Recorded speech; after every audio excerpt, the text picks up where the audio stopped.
Time for Type 40 Live, the live stream Doctor Who magazine show here across your view screen on Rumble, X, YouTube, and on Facebook too. We're joined by a live chat full of fellow friends, fans, and companions just like you, and whatever your flavour, your era, whoever's your doctor, there'll be something to send your time rotor spinning. Yes, there will. Which great intelligence made the latest decisions about the Doctor Who action figure range? Oh, dear me. Somebody at the BBC just may have realised there's no one making Doctor Who at the moment. What? Plus, there's loads more to touch base on, to get into, and to tear in the way that we always do. It's the Big Who. It's all tucked away inside here. It's Type 40 Live.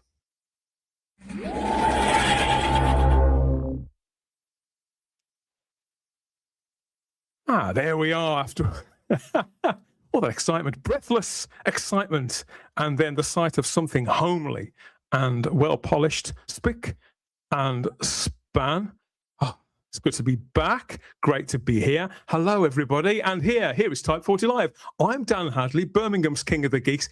We'll find out who you are in a moment or two. I see the live chat filling up very nicely with comments, salutations, and some birthday wishes. Lots of birthdays over the last 10 days. Some of them here, some of them there, and all over the place. So we'll find out which gets filed where, I suppose, over the next couple of hours. Usually, isn't it? We fill in the console room here, and I think the studio floor is quite exposed here, so it might get quite noisy and a little bit echoey, I would say. Okay, where are we? Who first? And what are we going to ramble on about? That's for us to know, you to find out.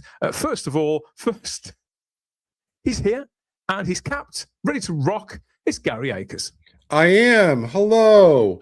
Dan, I have to ask you, how does it feel to finally hit the big 3-0? 3-0 with 20 years experience. As the old ones and the best ones. Thank you, Gary. Much appreciated. I'm feeling pretty good. Yeah, I actually had quite a relaxed birthday, a very cool and casual one. It wasn't very rock and roll, more sort of roll and rock. Really. Well, I just hope that you weren't at some loud restaurant yelling saying that the music was too loud, or that you're not standing on your front lawn telling those kids to get off the lawn. Hopefully you haven't hit that point yet. No, I'm saving that up. I'm going to relish every moment of that. Get off my lawn and get out of my TARDIS. Get out of my TARDIS. We're in the early to mid 70s here this week. This time, 1972/3 for the Three Doctors and on version of the console room here. I really like this one. This is probably my favorite of the 70s ones. Yeah, because I could tell. I was trying to guess. I guess the early 70s because of the television up in the top right, because that's where they viewed the first Doctor up on that TV. Oh no, it's great. No, yeah, this is like the comfort TARDIS interior. For me, it is. Yeah, for me, it is. And there's that nice balance between how things have looked in the 60s and how they felt it should look going forward. So that the fault locator is still there at the back, and all those things that were present in the Hartnell era, I suppose the things that they felt 10 years on that people may remember if they'd stuck with the show for 9.5 years when they were making this. But they've been given that sort of, they've been given a more lean and 1970s look with the rounded edges and lots of shades of various beiges, which was very much the theme of the 70s. So I've always liked this one, and there's a hint of green still about the TARDIS console and the surrounding floor area. Very nice. I mean, I do in a way miss the like at the back of Hartnell's, like right by where that TV is, like the extra like little walkway space where Susan would go check the dials and stuff. But I realized that you're in an era where you're not really inside the TARDIS interior that much, and even when you are, you're pretty much standing at the console, so that kind of stuff wouldn't be needed. But you kind of miss it. But no, you're right. This is kind of my comfort era.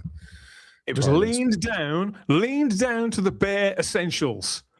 Yeah. Only the most vital components to be installed, which is a lot like this live stream, really, because we've got the rest of the panel to bring on. Now, I think he's had a haircut, which is putting me to shame because I know I need mine sorting out. Bad hair day. It's more like a bad hair week for me, Gary. I need to take a tip or two from Mr. David Milling. Hello. Oh, sorry, sorry, a bit of a frog there. Yes, happy belated birthday, young Daniel. Nice to see that you've not reached 40 yet. And any day now, mate. Any day. I love that console. And I love that interior. I did quite like the sort of pasta bowl interior for the Time Monster. Yes. But what I particularly love about the Three Doctors onwards is that suddenly they would get, like in Planet of the Daleks, they would get this sort of MFI makeshift bed unit that just randomly appearing in the console room, obviously for a plot device. But it was fantastically self-assembled. And for Planet of the Daleks, you mean? Yes, and then in season 11 there was this obviously the crank handle to open the doors and the wheel out emergency oxygen supply. Again, a Terry Nation script plot device. Whatever they needed would just magically be there under a little hatchway on the console or in a room somewhere that honestly it's been there the whole time. You just never noticed. But I think Stephen Moffat kind of revived that a little bit as well, though, didn't he? With the was it a decanter that was behind one Brandle that River Song knew where it was, and I think it was the 12th Doctor's time, something like that. Yeah, it was. That was the old brandy that in Twice Upon a Time, I'm sure it was, when the first Doctor realised that it had gone down somewhat, that he'd remembered, and you know, he was quite accusatory as to whom may have been drinking his brandy, which was not. But I love that, and I love the beige. I should say, and I also like are the symbols of the Greek symbols on the console, as if they mean something. Weird. Yes, it's weird. Probably done with a jumbo marker that somebody had brought back from the bingo. They pilfered it from Mecca or whoever was running bingo club's gala in the early 70s. I suspect that's the truth. So who knows what is what there across that classic console in the Pertwee era there. What was what? I see what. There's usually one person who can tell us. Well, Dan. There's a saucepan. Is there? If you look, if I need to know what's what, I usually ask one person, and she's on standby, ready to join us. I'm happy to say it must be Charlotte Shields. Hello, everybody. Yeah, I'm Dan's designated helper in some ways. Can you see the saucepan? Can you see the saucepan, Charlotte? Can you spot? You're a girl, Charlotte. Can you spot? Oh, don't you start acting like that first Doctor in bloody Stephen Moffat scripts. Oh, I'm entitled to now at my age, mate. No, Charlotte cares so that Dan doesn't have to. Yes, very much so. And seriously, I can't. Oh, I think I can. See, I was going to say, though, I think the mystery of the drink, if it was anybody, it probably would have been River Song with Amy helping her. Yeah. Because those two girls, I can picture they could have a good night out. Let's put it that way. I was going to say I could picture her going at it, but I think I better change my phrase. I can picture that having a crafty a crafty nip. That's worse. A crafty nip of something warming. Stop. Stop. I thought of you yesterday, crafty nip. Okay. I thought of you yesterday, Charlotte, because I was driving to pick up my son. And then I heard on 5 Live, there's issues in Manchester because there's overhead line problems coming out of Manchester Piccadilly. And I just went, poor Charlotte. So luckily, it was after that time when I moaned last week. It was fine the day afterwards. Oh. So you don't get that if you travel by TARDIS, do you, Charlotte? That's what you need to get yourself one of these. That's what it is. I do. And also then I wouldn't go through so many pairs of shoes also. Just like the boss was, this was his ride, wasn't it? The Pertwee Doctor. Between, what did I say, 1973 and 74, they seemed to change the console rooms almost as often as he changed his cloaks. Back then, you never really knew what you were going to see and what he was going to be wearing. Of course, the best way to travel in the early to mid-70s, Gary, in Britain, was how else? Ford Cortina or a Volkswagen camper van up the M6 and all that jazz. And I picture Pertwee would, I think the Pertwee Doctor would often really enjoy that. I think he would get himself a flask of something warm and steamy, and he would just sort of pitch up. He'd definitely go with the flow and with the general sort of traffic, how that was. And then he'd stop now and again. I mean, I don't see the Pertwee Doctor as ever going for a meal deal, is what I'm saying, David. I think he would just he would have his own sandwiches sort of made up. He'd probably get Joe to do it or something. Having said that, or Captain Yates, get them to make up the sandwiches, get himself a nice hot flask full of something, and he'd be good to go. He'd be happy as Larry, I think. Now, does anybody really think, though, that John Pertwee's doctor would actually use a thermos? He'd be there with like a wine glass. He'd be there with a wine glass. He would so have a tartan flask. He would so have a tartan flask. He's a whiskey boy.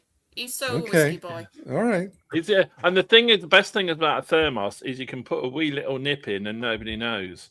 So that's the thing. Back with the nips. Absolutely. And I can imagine him also having his. I can see him being a corned beef sandwich man as well, in that pack up. What? So he's got some tinned corned beef sandwiches, with a nice sort of apple with a bit of cheese to follow afterwards in his little picnic. Absolutely mind-blowing, everybody, mind-blowing. This, as you may have gathered, this isn't really John Pertwee. It's the work of fan creator George IV over on X. Go and give him a follow. Some terrific artwork and various projects coming out of that account right now. Always worth a follow. Lots and lots of fun. And this does sort of capture, I felt, the flavour of this time of year, really, as we're getting to the time of year in Britain where we're getting the bank holidays and people start planning where they're going to go for a day or two or a long weekend. This was very much what my childhood was like, pitched up on the hard shoulder somewhere, trying to sort of work out what the sandwich was supposed to be and hoping that the flask hadn't got broken rolling around in a bag somewhere. Not just Doctor Who fans, but Doctor Who celebrities are all over the place right now, up and down the A roads, on the motorways, attending conventions. Here we are. This is Chris Dale sort of sent this one. This image is of 5 classic companions who met up at a Comic-Con just last weekend. So they're getting their miles in already. Matthew Waterhouse, Carol Ann Ford, Wendy Padbury, Nicola Bryant, and Sophie Aldred. Now, Wendy's got the mic there. Oh, no, Carol Ann Ford's got one too. I was going to say, is Wendy Padbury hogging the mic? Because she does like a natter, and she says all sorts of things. So, who knows? If you were there, let us know. I think this was at Herne Bay. I had no idea there was a convention at Herne Bay, but this is, who knows where you're going to end up if you press the right buttons, if you can find them, if you can decipher the glyphs on the average TARDIS console room. What do you think about this one, Charlotte? I mean, this wasn't in service for very long, but not many of them were. Well, what I like about the classic era, because I've been sort of going back and watching more of it recently, is with the TARDISes, they all have a theme. They just slightly, like you said, take stuff out or update bits or shift stuff around. So it sort of feels like the TARDIS doesn't change much in classic. And that's sort of a nice, because I'm so used to in modern, where like you get a new Doctor and you get a completely different TARDIS. Like that's sort of what I was used to. So it's nice to have that familiar theme kept in classic. It's like, and then you've sort of got the cleanness of all the white and the beige, like you said, and how everything's very scientific as well. So that's also the nice sort of theme of it. We're not on board, generally speaking, Charlotte, with the phrase that Doctor Who is all about change. I don't agree with that. I never have. But I like the fact that those icons are constantly in flux. And ideally, you'd like them to stay in play for longer than 2 or 3 stories. But They were trying to find the right blend, I suppose, and making those stories on the fly at a time of immense creativity, if unreliability. I think they lost parts of sets at various points, but at least I think the Pertwee Doctor is probably someone who always knew where his sandwiches were, where his packed lunch was. Okay, now, first order of the day, I think, the first proper order of the day is to wish everybody a happy St. George's Day. Yes, I hope you've had your bunting flying. I hope you've raised your flag, festooned it where you will, and maybe had a cup of tea and done something British. Maybe you've been Morris dancing or something like that. I don't know. It's all been social media lit up with St. George's Day this year, I'm happy to say, and there is the odd event happening up and down the country. Even better if it involves multiple generations of English people too. There's that kid dressed up as St. George. This is what I like to see, the banging of the drums there, everyone getting involved. This is what St. George's Day is all about. A huge revival over the last couple of years in particular, which seems to be happening sort of organically, and it helps that the weather, I wouldn't say it's great, but it's sort of okay that you can get out there and fly your flag. Yeah, so happy St. George's Day, Gary. I mean, what do you think when you see the British in particular? We go quite in for this. You know, we've got the Welsh, the Scots, and the Irish. They, the Irish more than most really go in for their patron saint's day.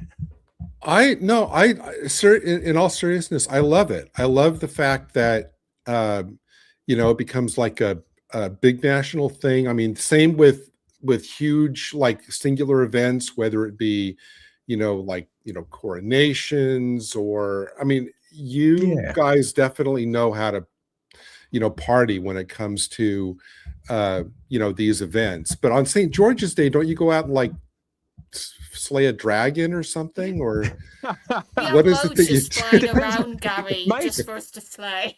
As with most things in Great Britain generally, but particularly England, I think, it depends on what the weather's like. Wouldn't you say, David? Okay. Absolutely. And I carried on in the tradition of St. George's Day by putting out my wife's pants out to dry on the washing line today because it was such glorious weather. So they were flying atop our washing line in the big sort of bloomers style. No, seriously. No, it's lovely. Well, I remember when I was in the Cubs, we used to have to do because it's normally in the pouring rain. But we used to have to do the St. George's Parade in the pouring rain, and that was always very, very important up at the cathedral. And yes, it is nice to see people actually participating in the National Day for the country. It is lovely. I think we are the only home nation not to have a bank holiday. I don't think Wales have one. I don't think Wales have one for St. David's Day, but I'm willing to be corrected. But I know there's the north of the border, any excuse to have a bank holiday, they're there.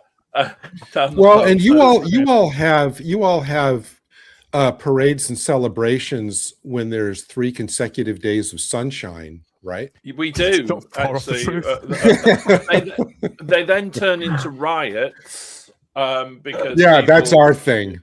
Yeah, people then get too hot, and then that's when you need a lot of big thunderstorm and rain to wash all the protesters and rioters away. I was going to say, David, it's either riots or panic buying, like stuff all at once. That's what us Brits are very good at doing, especially the English. Every dad all over Britain thinks to themselves, okay, it's that time of year to bring out that pair of cargo shorts that I've had since 1997, 98, and they tug them on, and that's that. You're in them there for the next 3 or 4 months, really. Definitely. Wrestle them from your person. It's more just like, oh, I'll get some sun cream, and you realise it's about 20 years out of date, so you have to go running to get some more. That's the sort of panic buying I was talking about. That actually happened to me this week. Something not far off. Something that not wasn't far planned, off. folks. I didn't know about.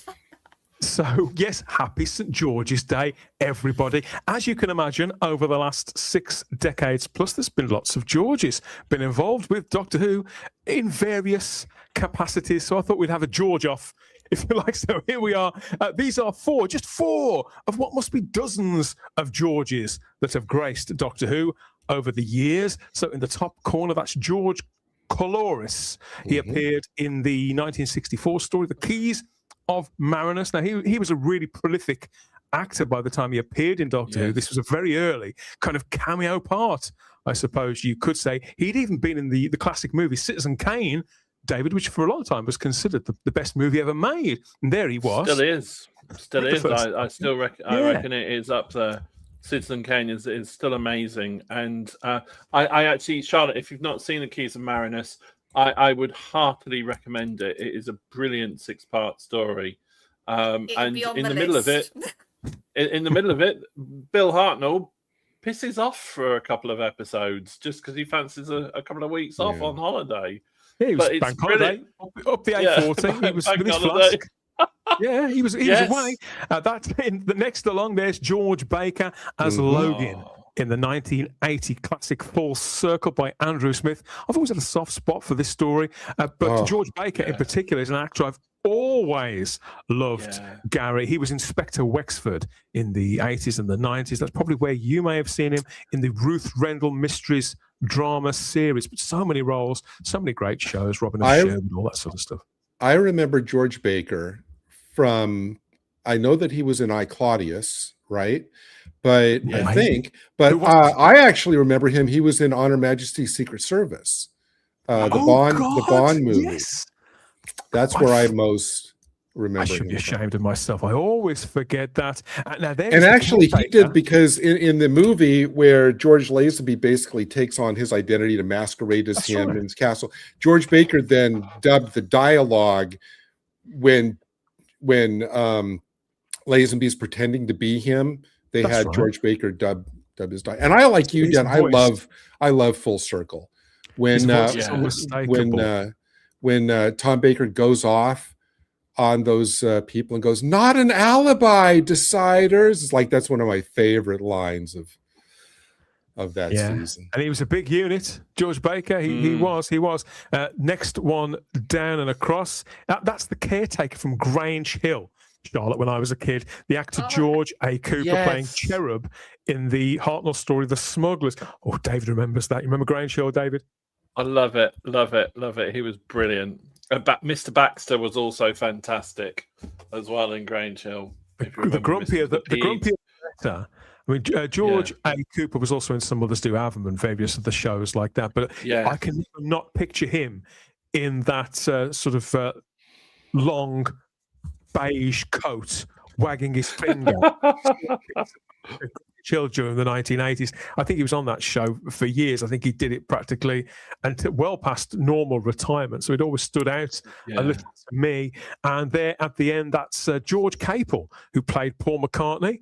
Even though he looks more like John Lennon, he was actually playing Paul McCartney. The Devil's Chord, just in 2024 there. If you've forgotten that one, I can't say I blame you, really. It's probably for the best. But they did manage to cast 4 actors who looked nothing like people. That's right. Charlotte. Nothing. Have you blocked it out as well? Well, sort of, it's hard to, because of just how badly cast they were. Yeah. And like the whole, I even said at the time, I like the idea of having a historical, which is slightly more contemporary sort of figures. I like the Beatles, and I hope they do it again at some point, if I'm honest, because I think there's lots of like the Beatles you could have. And I was like, oh, this could be interesting. What was their plot relevance? They played a note on a piano at the end of the story. That casting wouldn't have even worked for Beatlemania, much less the actual Beatles.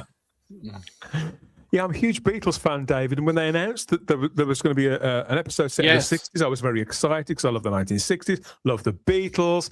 Of course, when they filmed this, it was nearly a year until it was actually on screen. I couldn't have possibly have imagined how bad it was going to be. No, it was a huge misstep because I would have liked it to have been more about the Beatles, and I would like them to have actually cast people that look like the Beatles. And I would have liked the Beatles to have done more than just play a solitary note on a piano at the end to defeat the villain. I forget the Beatles were even in it. I totally forget they were yeah, present that's a good point. It was irrelevant. Whereas what's the Mark Gatiss episode from series 1? Yeah, you never forget the one with Unquiet Charles Dead. Dickens. The Unquiet Dead. I mean, you never forget that Charles Dickens was in that. He was a driving part of the story, with the Beatles are an afterthought, despite being of enormous cultural significance. Comes to something when they drop the ball on that. There's 4 of them as well. But no, whatever, Russell, you'd rather showcase Jinx Monsoon. At last, but by no means least, our final George is this guy. That's Patrick Troughton. That's Patrick George Troughton. His middle name was George. So, yeah, the most famous George in Doctor Who history, starring in the show from 1966 to 1969. Of course, I had no idea that his middle name was George, or I'd forgotten until I went and looked a few things up this week there, Gary. Only so much room in the hard drive, in the big grey hard drive. Yeah. Well, it's a credit to your research skills. I didn't know his middle name was George either. By George. Why George? Yes, or by George. Oh, by George. Yeah. Oh, by George. Yeah, by George. By George. Yeah. So obviously St. George's Day this year. Nice to see it sort of racing back. I think the pandemic was what caused a lot of the festivals and the rallies and the marches and the concerts and all of that sort of thing to go away. But it does seem to be back now, thank heaven. So yeah, I think it's just great to see kids getting out there and discovering, of course, the story, because it's incredibly sort of romantic and heroic, and it's got all these classic themes to it. Even though it's a simple tale, the story of St. George, the themes are still as relevant today. There's all of that, but also to get that flag up high and proud wherever you can, and be proud to be English. Let us know, of course, who is your favourite Doctor Who George.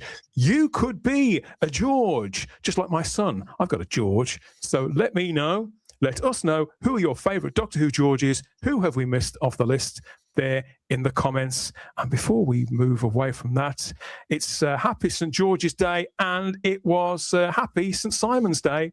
This was yesterday. So Simon Horton, yay, still of Type 40, everybody. He's very much still with us, still within our bosom. He had a birthday yesterday as well. Here he is, rocking and rolling in red, which he has been since 83. There he is at the Longleat celebration. There in Wiltshire. Put that photo up. Hasn't aged a day. Yes, absolutely. He will be delighted that photo is it being aired. Well, I think he dressed. I think that's his red Doctor Who coat for a reason. And knowing Simon, he still has every one of those badges. Yes. In pristine condition. So. Yes, in absolute pristine condition. I'd like to think so. We'll get some word back from him soon, I promise. But yeah, there's Simon Horton back in 1983. He was one of the thousands of people there at that legendary event at Longleat House. I don't know what's on the badges. Maybe he probably has still got them. We'll have to ask him. He does. There we are. The Red Devils. Yes, so you'll love me for this. No doubt. He'll be over the moon. It's the same colour scheme, Dan, as well. It just reversed. So it's the red jumper and the sort of beige jacket, and he's got the sort of beige top and then the red jacket. So he's obviously kept to his favourite colours as well. Love you, Simon. Good man. Russell T Davies is also out and about. Here he was on a roof terrace with a bunch of other TV bods and peeps. I recognise at least 2 of them there. Yes, Stephen Moffat. Russell T Davies put this up on his Instagram. Sometimes you find yourself on the roof of Coots Bank which sounds like some sort of swanky eatery, doesn't it? You find yourself on the roof of Coots Bank with Stephen Moffat and Sue Virtue. That's Stephen's missus there. The woman stood just behind Russell T Davies. And Moffat chimed in too. I told you not to take selfies during the robbery. What a wag you are, Stephen.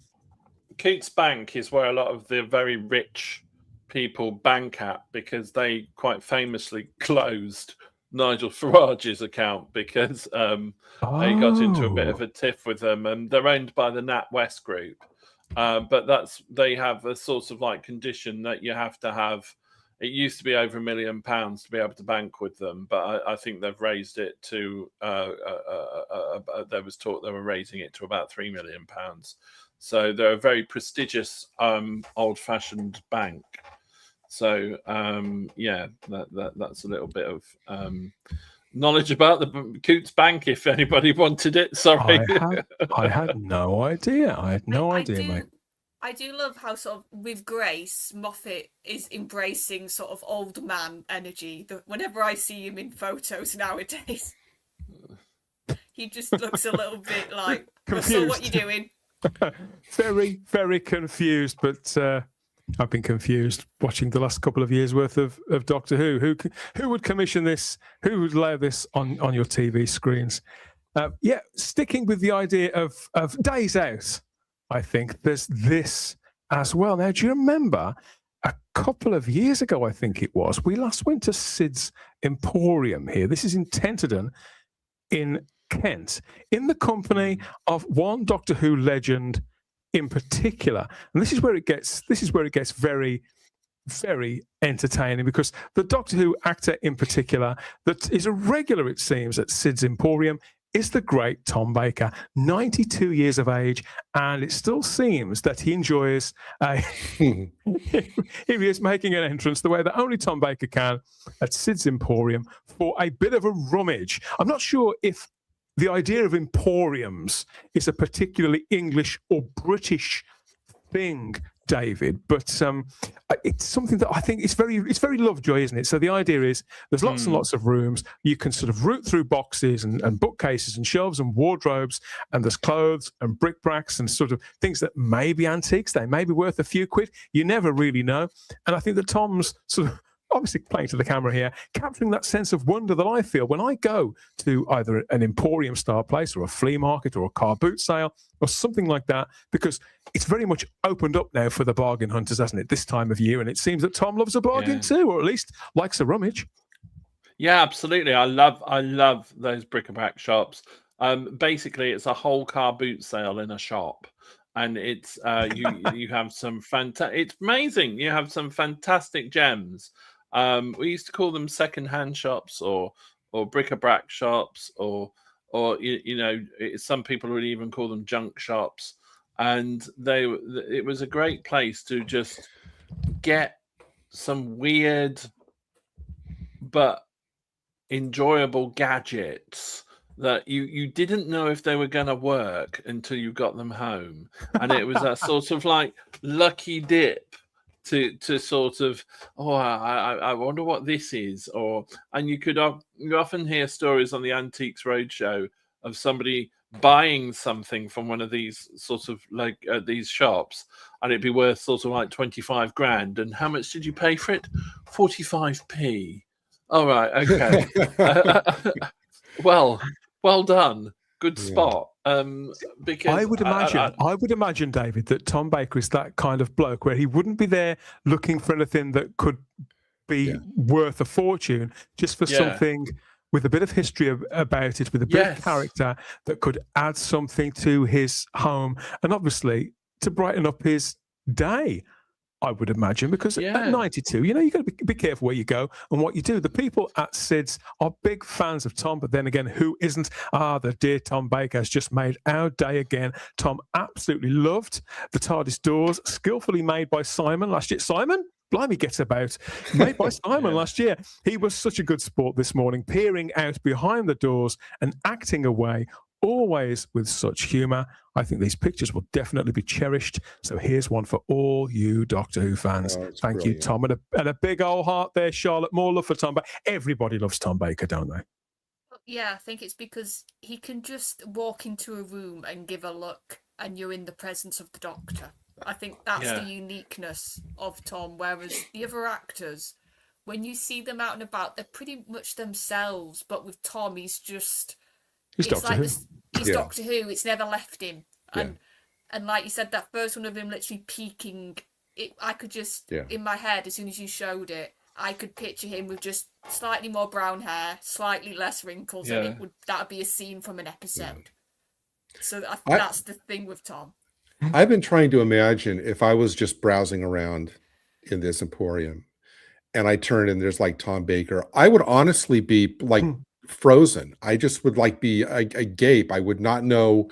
I wouldn't be able to move or what to say. I would just be, time would stop for me. Yeah. Gary, imagine like you're on a rail looking at clothes and you just hear his voice behind you. Yeah. Like, oh, hello. And you would just be like, are you interested in buying this, sir? Are you interested in buying this at all? No, you know what, Charlotte? Here's you're talking to you're talking to yourself, and Charlotte, you're talking to yourself. You're looking at something, and you say to yourself, I think I might get this. And you hear the voice behind you going, I really think you might. I would faint. I would absolutely faint. Yeah. Mind blowing, everybody. Yes, Sid's Emporium does look like my kind of place. I think if I'm ever in the area, I may have to go and have a route around. And who knows, David, I might bump into the great man. It does seem like he is a big time regular there in Tenterden in Kent, not far from where he lives, I think. Yeah, he also used to live very close to Tenterden, near to Maidstone as well. And I had a friend who worked at Maidstone Blockbusters, and really? he said Tom Baker would often come in of an evening, and he wasn't a Tom Baker fan, and I would give my whole person to have been that worker in Blockbuster. Because he said Tom Baker used to come in for a video or a few videos. He didn't say from what section. It's behind the red curtain. And just basically, he said he'd choose a couple of videos and then he would just spend the next hour talking to the to my friend. Oh, man. And basically, my friend would just be going, and I said, You what? I said, How could you be so dismissive? I mean, I could have just, if that had been me, I would have just stood there and gone, forget the video, Tom. Just please, you can have it for free. Just please tell me more. Please tell me more. Please tell me more. Because he's an amazing raconteur. He is just an amazing storyteller. And to have that privilege of working in a shop and having him coming in and just holding court for however long he wished to would have been an amazing experience. That's my idea. That's my idea of a good time, mate. Definitely. Yeah. I have to ask you, Dan, about the last picture you showed. If I walked into that store and I saw like a little dinosaur skeleton like that for sale, I would definitely try to buy it. Yeah. Yeah, I think it's trying to hitch a ride there with the Doctor, but it's too late. Obviously, Sutek is on the top in prime location, so there's not room for two sort of prehistoric beasts of a supernatural bent there aboard the TARDIS. Look, I think we've rambled on about all this for too long. Check out Sid's, obviously, if you're in the area and you like a rummage too, and who knows who you may bump into. Let us know if you're lucky there. And let's take a look in the live chat, catch up with what people are saying about all of this nonsense, and harvest some messages there. Okay. I'm Leela of the 17, and you should watch Time-rotor.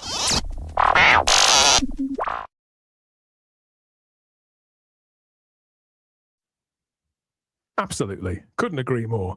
Okay, and you couldn't get much more English than tarts. Not that kind of tart, this kind of tart. Oh, dear. When you go to Sid's, everybody, tell them Type 40 sent you. Yeah, yes, get a discount at Sid's. That'd be good, wouldn't it? So first of all, we have. Oh, thank you. Now there's a few of these, so I won't put them all up, but I've read them all. Thank you for the birthday wishes to people from people in the live chat. Really, really kind of you. And cheers. I know there's some for Simon, some for me, and people talking about various birthdays there. So they're really lovely. Thank you, thank you. Woodhouse 122 simply says evening all. Charlotte. Hello. And Stephen O'Neill is logged in there from sun-kissed updates every time with Stephen. Yeah, I do. Of the Type 40 live chat. I like it. I do wonder if Stephen's a frustrated meteorologist, but yeah, hello, Stephen. Well, it's cause for celebration whenever the sun is out over there, isn't it? Yeah, it's a cause for riot and panic buying. Yeah, very much so. Cheryl's in, our Gallifrey angel. Hope everyone is well. Yeah, not too bad at all. Gary, are you well? Asks Cheryl. Doing great. Come on, go. we all do great whenever we're on Type 40. Greetings and salutations abound from Big T in the live chat. Positively balmy Lancashire. What's balmy about Lancashire? What's going on in Lancashire to make it balmy? We have to know, Big T. You can't just drop that bombshell and then bugger off. So let us know what's going on. Balmy Dan, the other balmy is in beautifully sunshine. Oh, is that another word? Yeah. Yeah, he's got a better command of the English language than I have. Then I had never heard that before. I saw a guy on YouTube last night who looked like he could be John Pertwee's son. Says the Zero Room. He was reviewing cameras, and I almost left a comment. Well, what stopped you? Never stopped you here. Go tell him it's that's an amazing comment. I saw a guy on YouTube last night reviewing cameras. Let's hope the guy is a Doctor Who fan. Okay, yes. Who's your dad? Is it John Pertwee? Yeah, wish him a happy St. George's Day as well. Nicholas Horton says Grange Hill would be before Charlotte's time. Only those born before 2000 will remember. When did they take Grange Hill off? I think it was probably the early 2000s. Yeah, I was going to say, it was still going, because I know what Grange Hill is. I won't know the people from the early years. No. Well, he was on it for a very long time, but he must have been gone at that point. I mean, the school caretakers only have so much battery life. They can't keep going literally until they drop. And we have people chipping in too with their favourite Georges in Doctor Who history. George Stevenson, the historical figure, of course, in the story, The Mark of the Rani, a big favourite of mine. Corvin's in the live chat too, who's not far past a birthday. It seems got lots of birthday dates to keep a note of here in the live chat. Happy sunny St. George's Day from Not Banksy as well. I've just remembered another George. The Bank of the Royal Family, says Stephen O'Neill. So we've got lots of that sort of thing. Oh, there's loads of them. It was a more common name way back, sort of in the middle of the 20th century than it is now.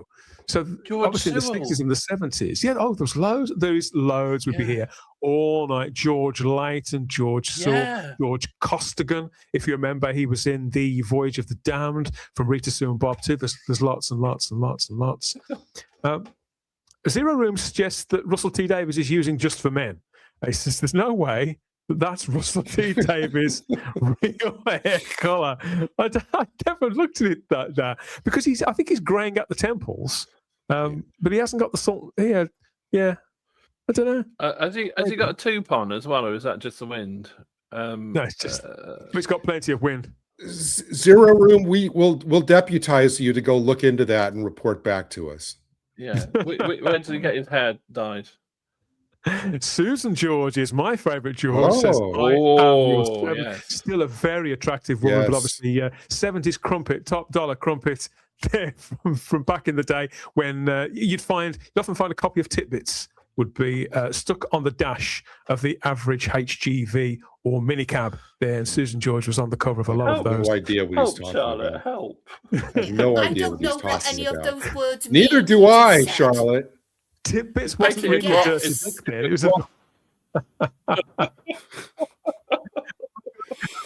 George Saul, yes, in remembrance of the Daleks, says funky in the live chat, getting seriously funky here.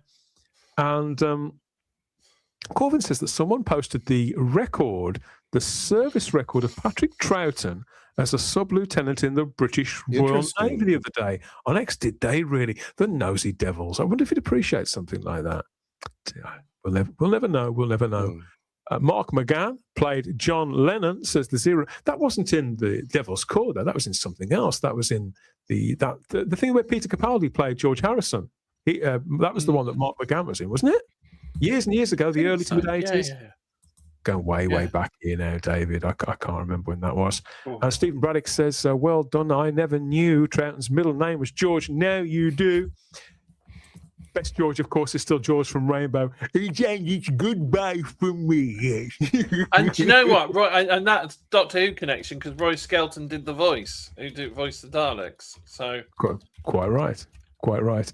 Stephen O'Neill says it's great to see Tom Baker still up and about, going strong at 92. He's going. He's definitely going, and he's looking, and he's messing and modging and rummaging. And God bless him.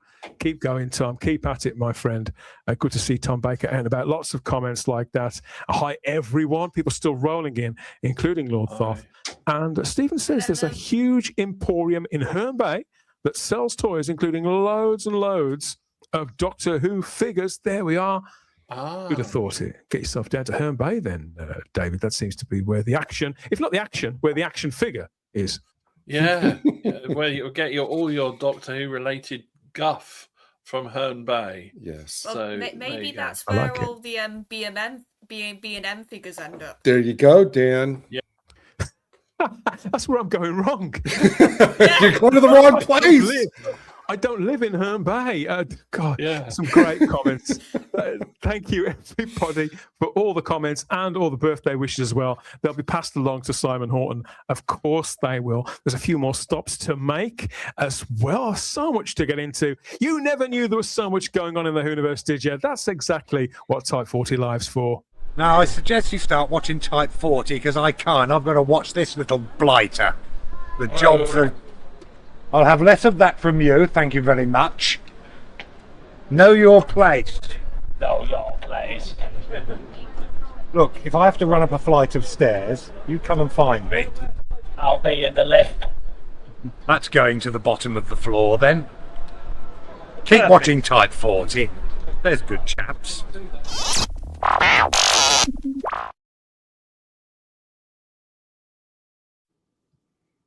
And now, good friends. No. What I think.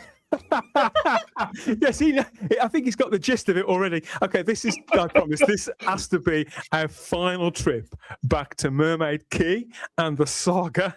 I was going to say the never-ending saga of Yanto's Shrine, but no, it is coming to an end. You'll recall it was announced that they're taking down this sort of fan-made, the legendary fan-made installation. They're taking it down now. It's all happening now, and sure enough, this is the Doctor Who fandom, of course. Fans gathered in Cardiff Bay last weekend for one final farewell to Yanto's Shrine and to mourn the little fella once more. So this was put up in 2009 after the death of Gareth David Lloyd's character in Torchwood. Their Yanto Jones and Mermaid Quay, who own the site, have been putting up with it ever since. So there he is. He returned to Cardiff, and just outside where his sort of reception area was, wasn't it? In the history of the show, in the universe of Torchwood. And we've got a quote here too from Gareth David Lloyd. They asked him at the Radio Times, what do you make of all of this? What have you got to say on this occasion of it all being taken down? And he said, besides the fact that it's a bit bonkers, it's been a reminder to me all these years, through a lot of hard times, through times when I felt like whether I was going to even carry on acting or not. It's a reminder, that the work I've done has mattered to somebody somewhere, and it's kept me going. He said a big thank you to Carol Ann Hillman. There she is. Now, she's the lady who's been maintaining the shrine for much of the last few years, for an extended period of time, in fact. So he's thanked Carol Ann and everyone involved with it. So really lovely that he took the time to go down there and to meet with Carol Ann. He's probably met her before, I don't doubt, but he wasn't the only one. There was dozens of people I mean, some of them I think could have been passers-by. There's some people in high-vis gear there. There's a forklift driver and somebody at the calf. But generally speaking, I suspect they are whoies. They are who people in TARDIS dresses and carrying various accessories. There's a few Captain Jacks. I see some red braces and lots of things there. But this is good. I think this is, everything sort of has its time, but the fact that it gave Doctor Who fans a chance to get down there and pay their respects and to share it with Gareth David Lloyd as well. What a fabulous picture. I love this, Charlotte. No, here's the thing. It just shows how, like, we don't let go of stuff ever in this fandom. But it, like I said, it's... No. But it's just, like you said, it's more the community spirit, which is what I love when you can see these sort of pictures. Yeah. And then on the way out, all of these people signed the petition to save Starfleet Academy. Yeah. Well, I think that ship has... Gary, I can't see you there. I can't see you in that picture. Well, why not? I tried to get a discount flight, but it just didn't work out with my schedule. It would have been so nice to have you with your flag just being like, why is this a thing? Yeah. Although he couldn't make the show this week, we have got Luke Walters in the live chat. They were filming a documentary that day, and that's why Gareth David Lloyd went. He says, "Oh, good to see you, Luke. Hope you're having a good evening, mate. Nice of you to drop by." So they were filming a documentary that day, and that's why Gareth David Lloyd was there. But still, he's a busy guy, isn't he? He's in demand by the looks of things. And the fact that he took the time to spend those few moments there with Caroline, I think this is absolutely wonderful. Yes. God bless this woman. Apparently, she's going to reopen the shrine in her own home. I'm not sure whether they'll allow that on TripAdvisor. I don't know how that's going to work out for her. On my word.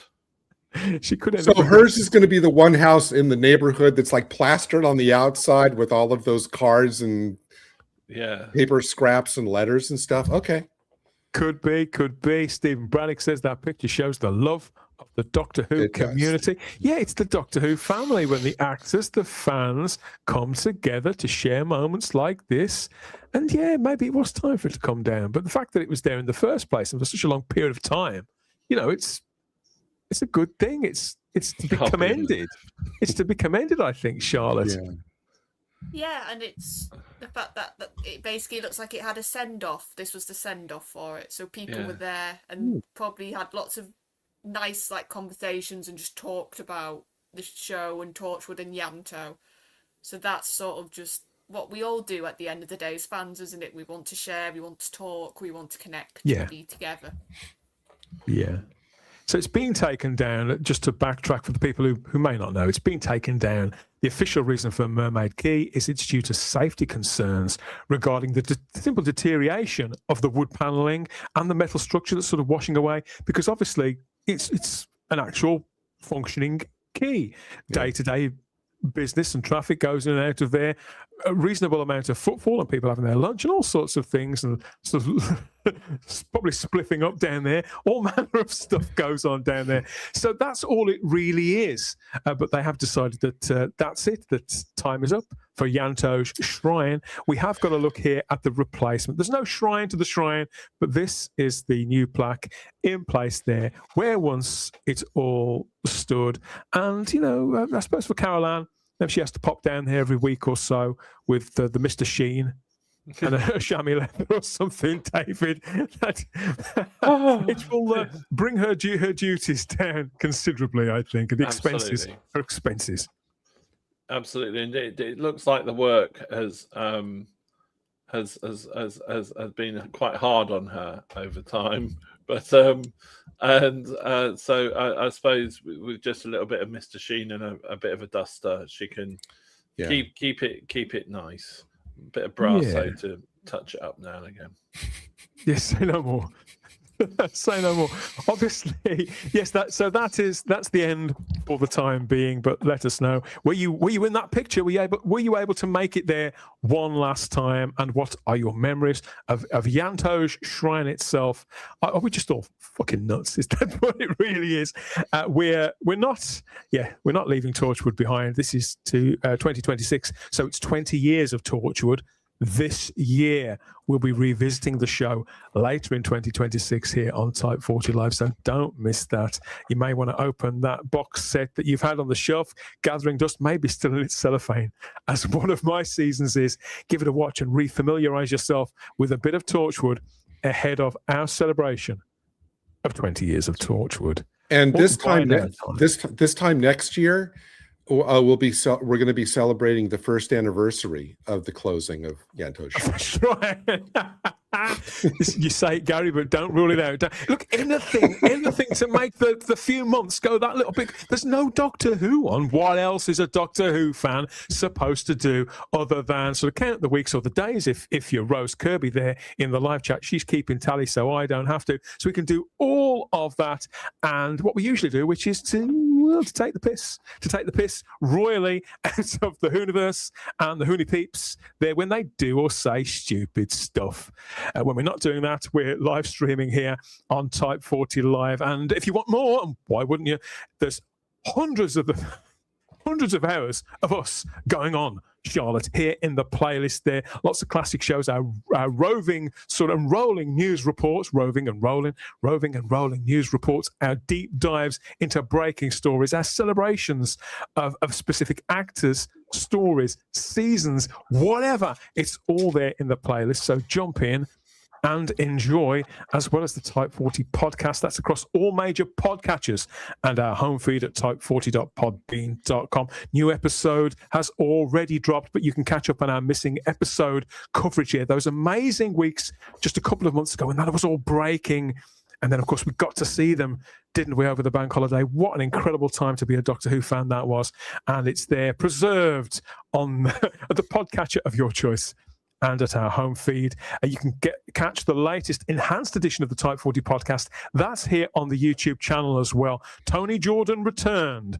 Yes, we got those incriminating negatives, and my God, are we going to use them, Tony? So we dragged him back there to celebrate 50 years of the Doctor Who Appreciation Society and to tease their big convention that's coming next month. Tony, as always, was a great sport, told us lots of things. He was very, very candid. He was very informative. He was very, very entertaining. Lots in that conversation with myself and Tony and Anthony.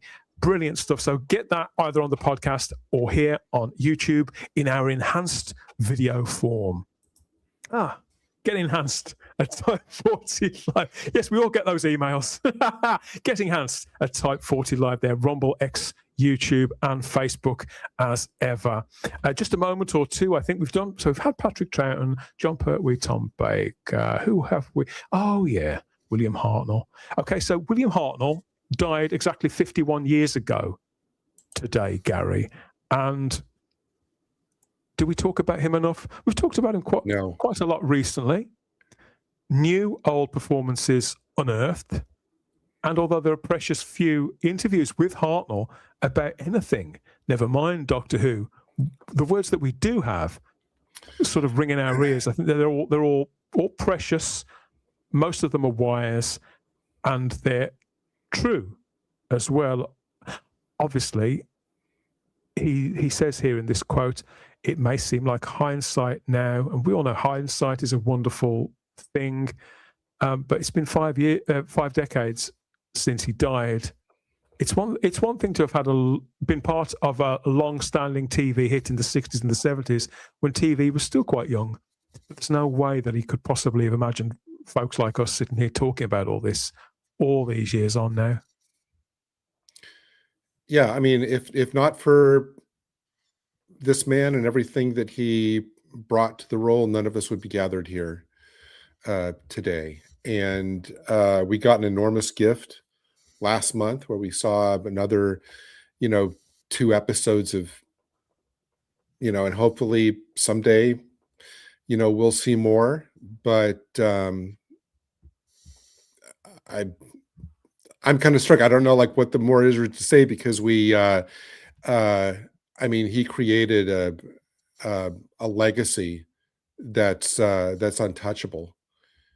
And here's hoping that we, get to see more. Well, he says here, I was universally scoffed at for my initial faith in the series, but I believed in it. It was magical. Doctor Who is still magical.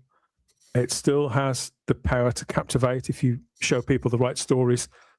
Charlotte, I mean, we were talking privately earlier in the week, where you were asking, you know, I want to see a story starring this actor. What would you recommend? So people still discovering this stuff all this time on. Yeah, because obviously with the missing episodes, sort of, I wanted to see some more of Stephen's character, but some of that was to see Bill as well.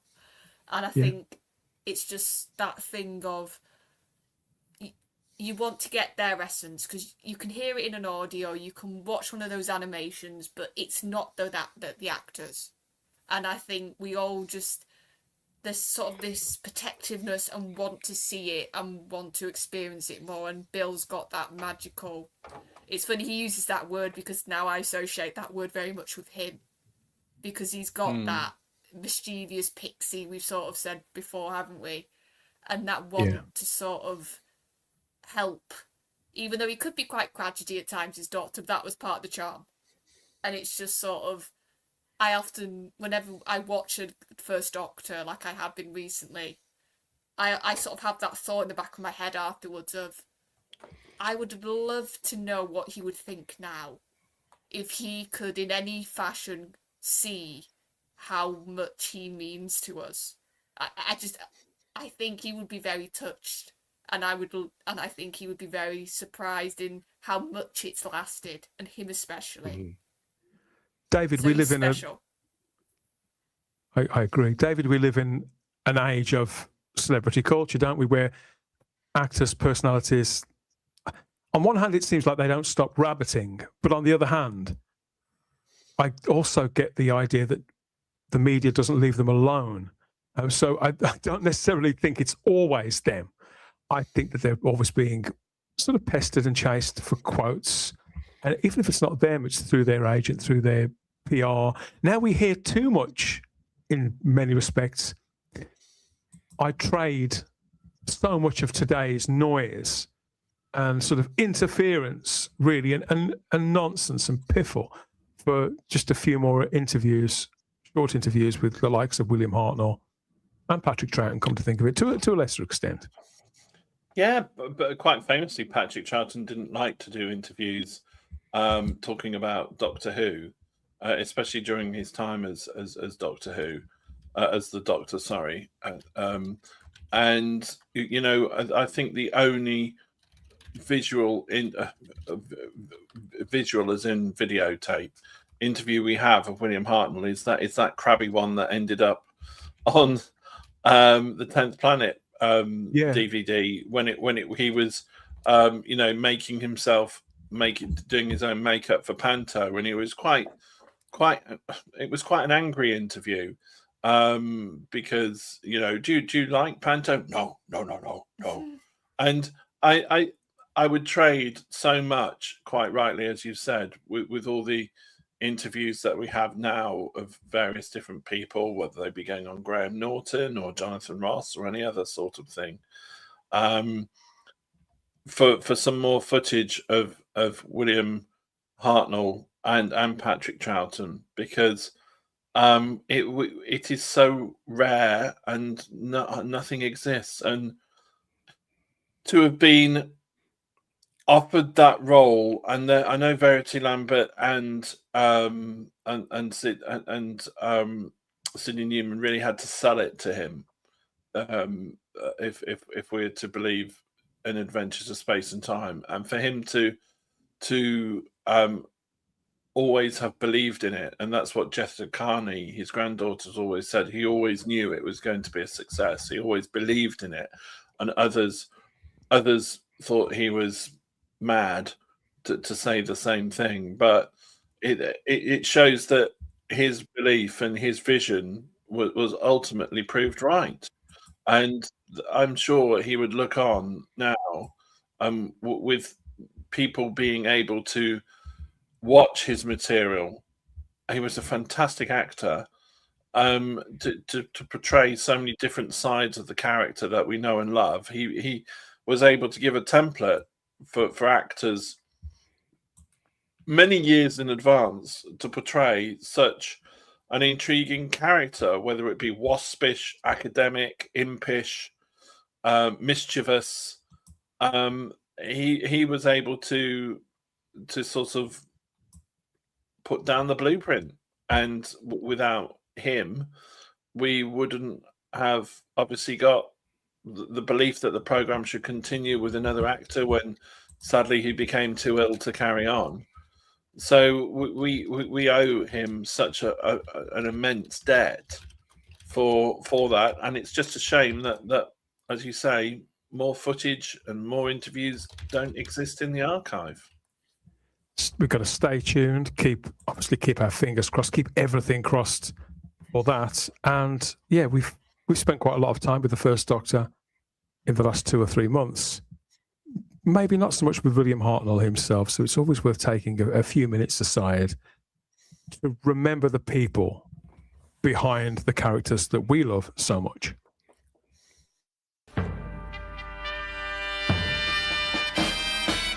Your name? Chris Eccleston. Where are you from? Salford. Your occupation is? Unemployed Time Lord. What was the best thing about playing Doctor Who? The response of children like yourself. Were you nervous about playing the Doctor? Yes. What did Christopher Eccleston bring to the role of Doctor Who? These. Does the Doctor fancy Rose Tyler? Absolutely. If you had Doctor Who as your specialist subject, how well would you do? Terribly.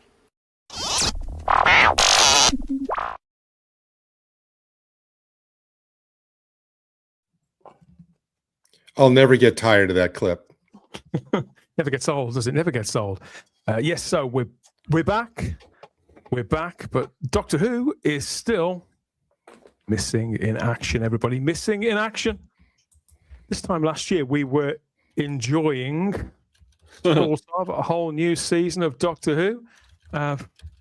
Enduring a whole new series of Doctor Who, I suppose you could say. 8 episodes rolling out on the weekly. It was intense for 18 months being a Doctor Who fan. We seem to have gone from one extreme very much to the other. The BBC have been very, very quiet about all things Who. But then again, they're just one of several co-conspirators, I suppose you could say, in this case. But what of the people who've worked on the show, as well as the audience? Where do they go? Well, it seems that at least one of them has found regular work of a kind that may be interesting to us of sorts. So this is Jamie Magnus Stone. And although he wasn't involved in the last era of Doctor Who, he did direct 8 of the Jodie Whittaker era episodes. Some of them were actually okay as well. At least visually they were okay. And not least of all, The Power of the Doctor, that terrible special from 2022, the one that was just one long feature-length sigh of relief leading up to a regeneration sequence. So here's Jamie Magnus Stone, and so here he is, and there he was with the cast and crew of Doctor Who way back then. Okay, but he is now one of 2 directors on this brand new BBC mystery series, Crookhaven. Now, this has been described as a cross between Oliver Twist and Harry Potter, and it all revolves around this group of scrappy young crooks, I suppose, with Doug Ray Scott, the guy who was in Series 12's Hired. He's in the sort of Professor X, the Patrick Stewart role, as their headmaster, Caspian Lockett, which is a brilliant name for a teacher, I think. This is based on a series of best-selling books by Jay Okonjo from Hachette, and they started 3 or 4 years ago. But it's been developed for television by Justin Young, who has also worked on things like Ripper Street with Paul McGann a few years ago, and Death in Paradise too, Gary, one of your favourites. But this looks like it's something that a lot of Doctor Who fans could be interested in, or at least the kind of audience that would usually be finding Doctor Who.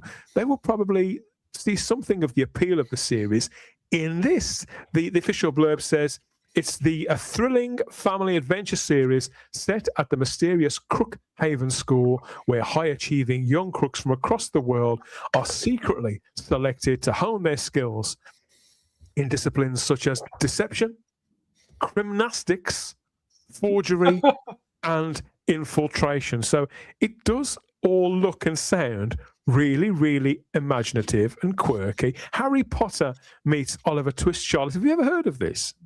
Well, to be fair, I've actually seen a bit of a push for this on the BBC. Like, the main channel, I've seen trailers, and they never usually advertise BBC stuff. Especially as we've sort of said, in the last couple of years, they're clearly winding down almost the sort of the shows they're producing. You can see it. So this seems to be like a big show, just off, or in the BBC's eyes, they think it clearly can possibly take off. And it's nice to see this sort of show, because growing up I can remember they would have lots of these sort of original, I know it's based off a book, but as in these adventure type series, these sort of young adult things, which I used to love watching. Me too. So I'm hoping like this is them trying again. That's the vibe I'm getting, but obviously you won't know until you watch it. But it at least for me, it's not them just sort of doing the lazy approach of let's just make a really cheap show and not promote it. That's sort of been the way they've been doing things, sadly. It must be quite an ambitious show, and they must be hoping to sell it to various places, Charlotte, because Doug Ray Scott is a big actor. Yeah. Lots of what big I mean. movies. It's like, if you look at it, it's got some really big names in it for like British TV. And like he's done American stuff, that guy, hasn't he, as well? So he's got quite a pedigree. And like if they've got Jamie directing this, I agree. Jodie's episodes were hard to watch for multiple reasons, but actually his direction in a couple of them, especially the Suntaran two-parter, he directed that. It actually stood out as one of the positives, and it was something that you could actually go, no, I can see a good director here. He's just given terrible material. So I'm hoping this can possibly be a good showcase for him. You never know. You never know. Doug Ray Scott was the original choice for Wolverine before Hugh Jackman got it. In fact, I think he may have done some sort of test filming. I can't remember why he ended up pulling out. I think wasn't it because he was doing Mission Impossible 2? That's it. Something. It was a conflict of interests, as I understand. But when he appeared in Doctor Who, I was quite over the moon that he was in Hyde, because I quite like that story. Yeah. I quite like that story as well. Here he is there with his students, and that's strange. When is this supposed to? I mean, I'd watch this. When is this going to be out? It's supposed to be on I think now. it's already out. Oh, really? So when I looked on the iPlayer, it popped up as a suggestion. Wow. Okay. Yeah, it says so I've got it here. The series premiered in the UK on March the 22nd. Oh. And it is now streaming in full on BBC iPlayer. So it's been on BBC One and the CBBC channel. So it has been on a children's channel, but it's obviously for the older children. And it's been made by BBC Studio Kids and Family, which I had no idea there was such a thing. Interesting. Me neither. So this is not like a fantasy show, right? This is more like they're learning how to be, like crooks and pickpockets, everything, and then they go into politics after or something. It seems there are fantasy strokes to it. Okay. Oh, I'm going to watch this. That's the impression I get. Like boarding school vibe, hasn't it? From the trailer I saw for Very good. Sort of public school, if you know what that is over here, like sort of unlikely kids coming together. And those are stuff, like I said, CBBC used to do this loads. Not least of all with the Sarah Jane Adventures, Charlotte. I mean, I know this was a long time ago, 15, 16 years since the end of the Sarah Jane Adventures, but it was a big show. It was repeated a lot. Yeah, and like I said, they used to have a staple of these things and like different genre stuff, and that's also what sort of hit me when I saw the trailer for this thing. It's not just like, oh, here's like a reality show but for kids, or here's a cartoon. No, it's got a bit of it looks like you said, a bit of fantasy, a bit of something a bit different, and it's like them trying genre almost again.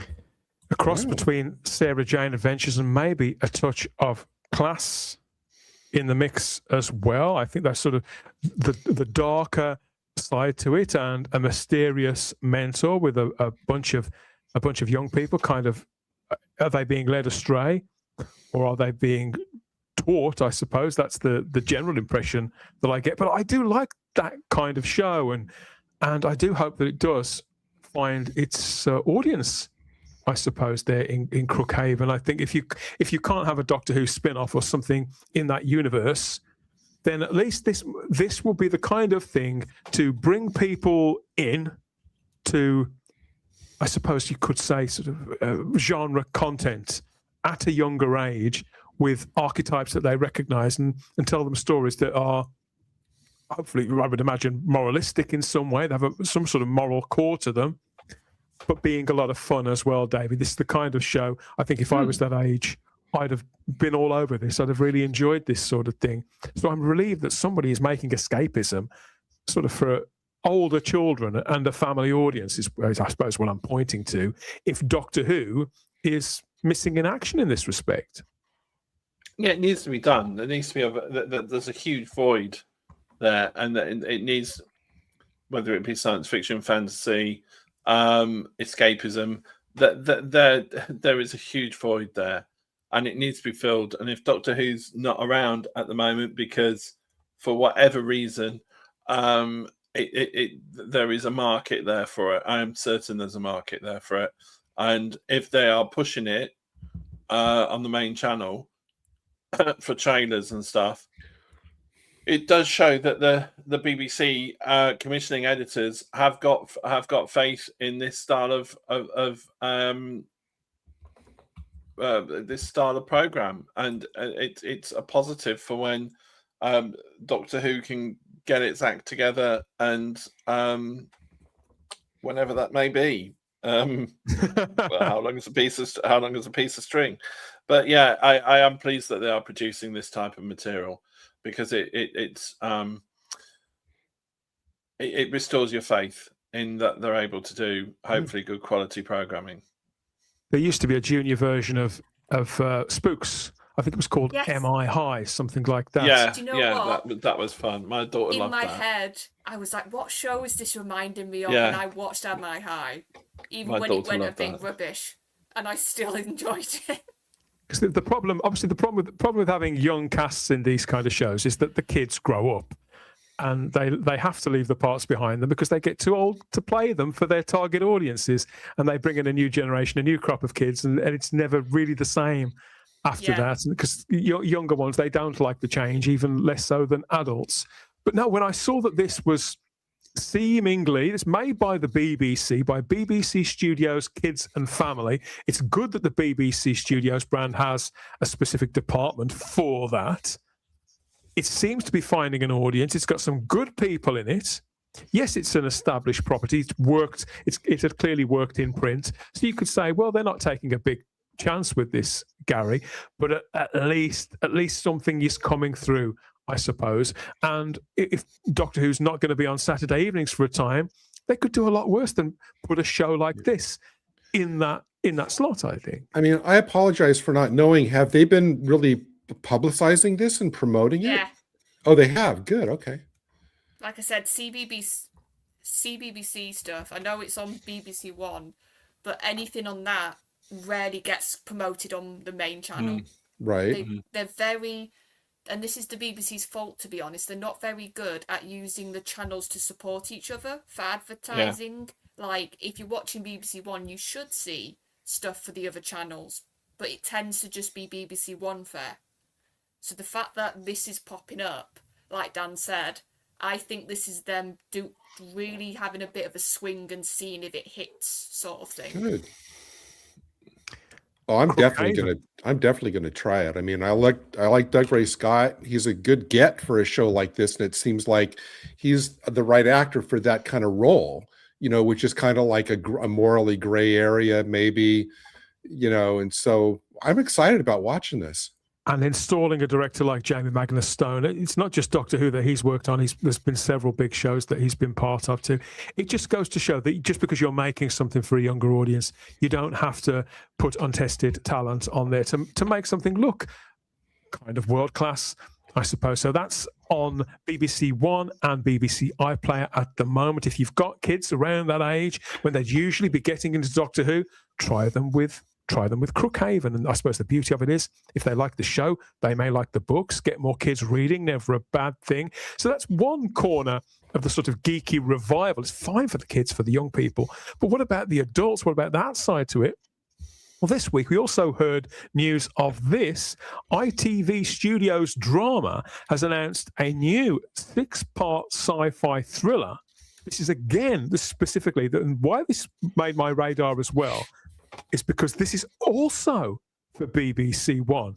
So more BBC sci-fi. In the absence of Doctor Who, this one is called Sutherland. And it's about a launch into space where there's a mystery back on Earth and secrets that refuse to stay buried, it says in the blurb. Sutherland is coming. As you can see, it stars Gugu Mbatha-Raw. Now, she's fresh from the war between the land and the sea. She played Salt in that very memorably. Before she was Salty, she was Tishy. So she was Tish in the David Tennant era there, Martha Jones' sister. And here she is back making genre content. So sci-fi thrillers, there's quite a lot of them on Netflix and Amazon, and things like tucked away, things that are like 4, 6, 8 parts, something like that for adults. Sometimes they're based on books, sometimes they're not. But again, here we have something which is a kind of, effectively a co-production between the BBC and ITV. That's a weird thing to get used to. It also stars Stuart Martin and Ian DeCastiga, who was a regular in Agents of S.H.I.E.L.D. about 10 or 12 years ago, in playing a kind of doctorish character, this young Scots prodigy, wasn't he, in that? So a decent enough cast. Is this the kind of thing that you would watch, Gary? I would imagine they intend on trying to sell it to a streamer. Oh, yeah, no, I'll absolutely watch this. But this hasn't even started production, right? Has it? No, not okay. Not yet. No, Ian DeCastiga was probably one of the best characters on Agents of S.H.I.E.L.D. So, and it seems like, the casting, is becoming really, all these ones you're talking about, Dan, seem to have like a lot of really confident casting. You know what I mean? It's like they're trying to raise the bar on these just by virtue of the casting of who they're casting. They're not just trying to, like dump it out, roll it out, minimal effort, whatever, if you know what I mean. Yes, Stephen says we need this kind of genre series to fill the void. It gives him hope. Yeah, I was just surprised to read about all of this in 1 week. So the blurb goes on to say the action takes you from the Scottish Highlands to the edge of the unknown when everything starts to unravel and 2 worlds collide. Nothing will ever be the same. All of that's the kind of guff that you hear all the time, isn't it? But the thing is, even things like this, David, which do sound very sort of Quatermassy, to tell you the truth, unusual space missions, and there's a local detective gets sort of drawn into this, and there's a concealed conspiracy, all that sort of stuff, all filmed in Scotland. We've seen it before in some respects, but if it's well made, it does have the ability to reach, and I think this is crucial again when I look to Doctor Who, this has an ability, shows like this have an ability to reach a normie audience. I think The War Between did that to some degree, but this having those kind of strings of the detective drama to it, and conspiracy thrillers, where everybody is presumably in plain clothes. I can't imagine anyone in this will have gills, for example. I think this will be an easier sell, David. Yeah, I think it will. And as long as it's got a plot that goes from A to B to C, a beginning, a middle, and end, you've got believable characters with motivations you can understand, even though one of them might be a baddie. And as long as their motivations are spelt out as to why they've gone on that journey, as we discussed last week with the whole believable baddie, not a pantomime baddie. This is what we want. This is what people do not wish to be lectured. They don't want to be told you must think this way. They just want escapism, whereby you're presented with situations and the characters have to work through those situations with differing viewpoints, and you can just have that explored. And I want this drama to be like that, and I want everything to be like that, and I think the time has come that we just have good stories again, and believable plot twists, and a bit of suspense and drama. And you know, David, if it seems to me, I hope nobody considers this blasphemy. It seems to me that if Doctor Who has to be like gone for a couple of years while they get its act together, but then in the meantime, we have like high profile, well done shows like this, which are either genre or genre adjacent, you know, which can continue to pull in audiences and still show the higher ups that there's still interest in the genre overall, then that will create like and maintain a good landscape for whenever they bring Doctor Who back.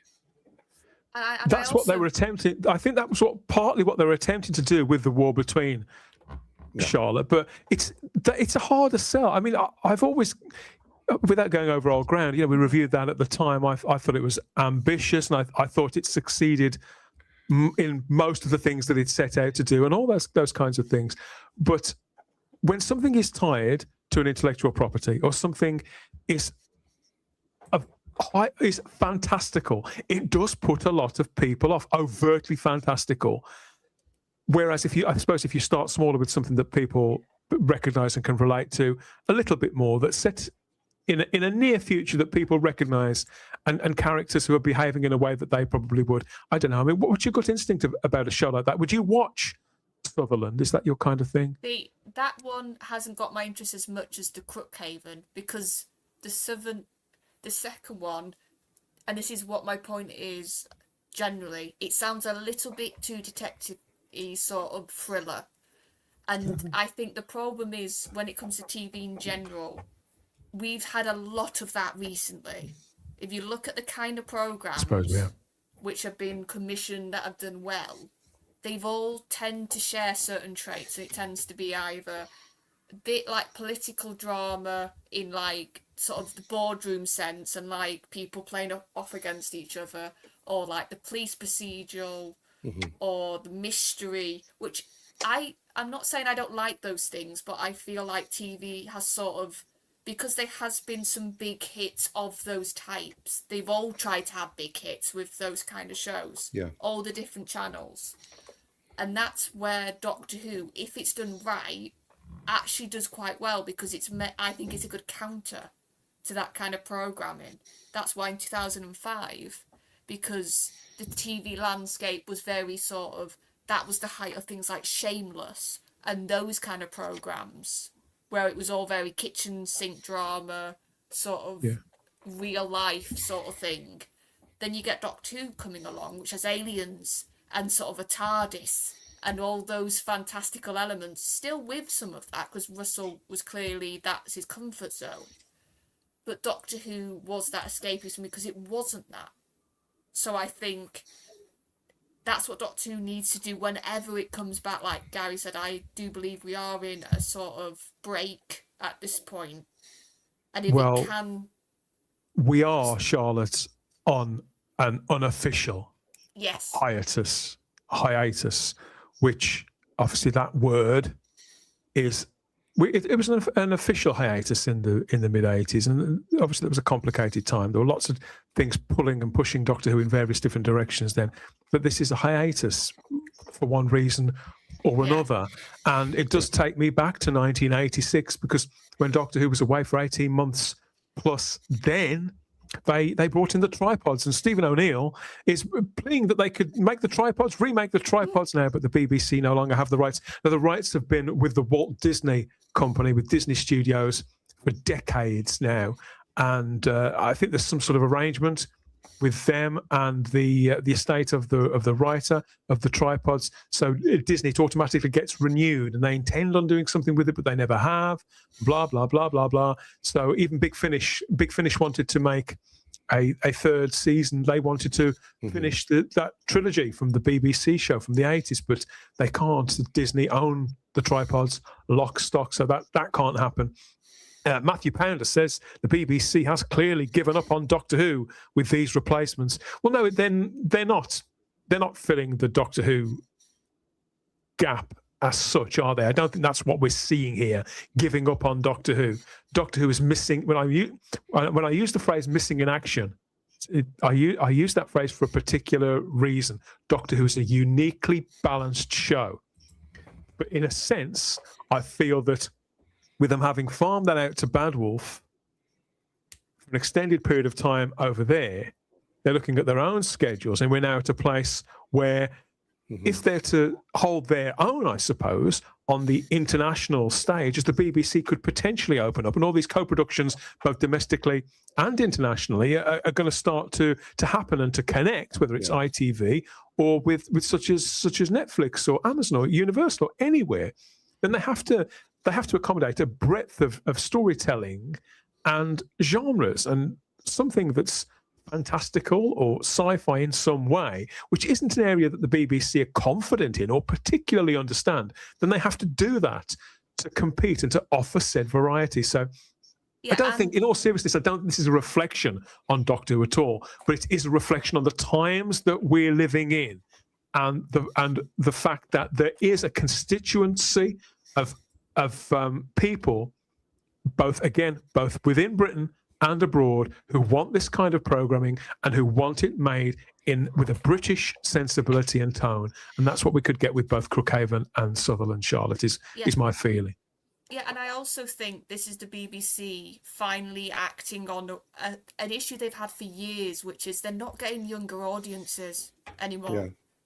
Like I said, CBBC and some. Unless you're a Balamory fan, Charlotte, that's come back this week in a blaze of glory, just like Doctor Who did.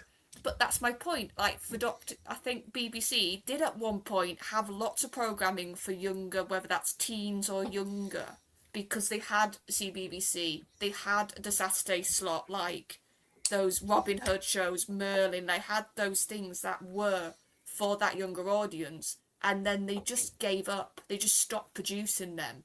So I think this is also the BBC going, we can't rely on an aging people to pay the license fee forever.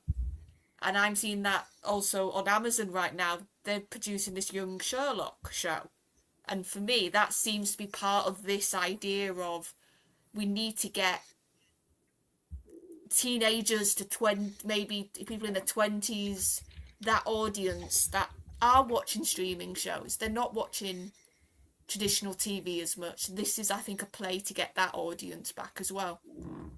You could be right. You could be right. I mean, Funky thinks this is harkening more back to the 90s, where again a flurry of shows were filling the schedules. The BBC were investing in concepts like Crime Traveller and the hugely successful series Jonathan Creek with great effect.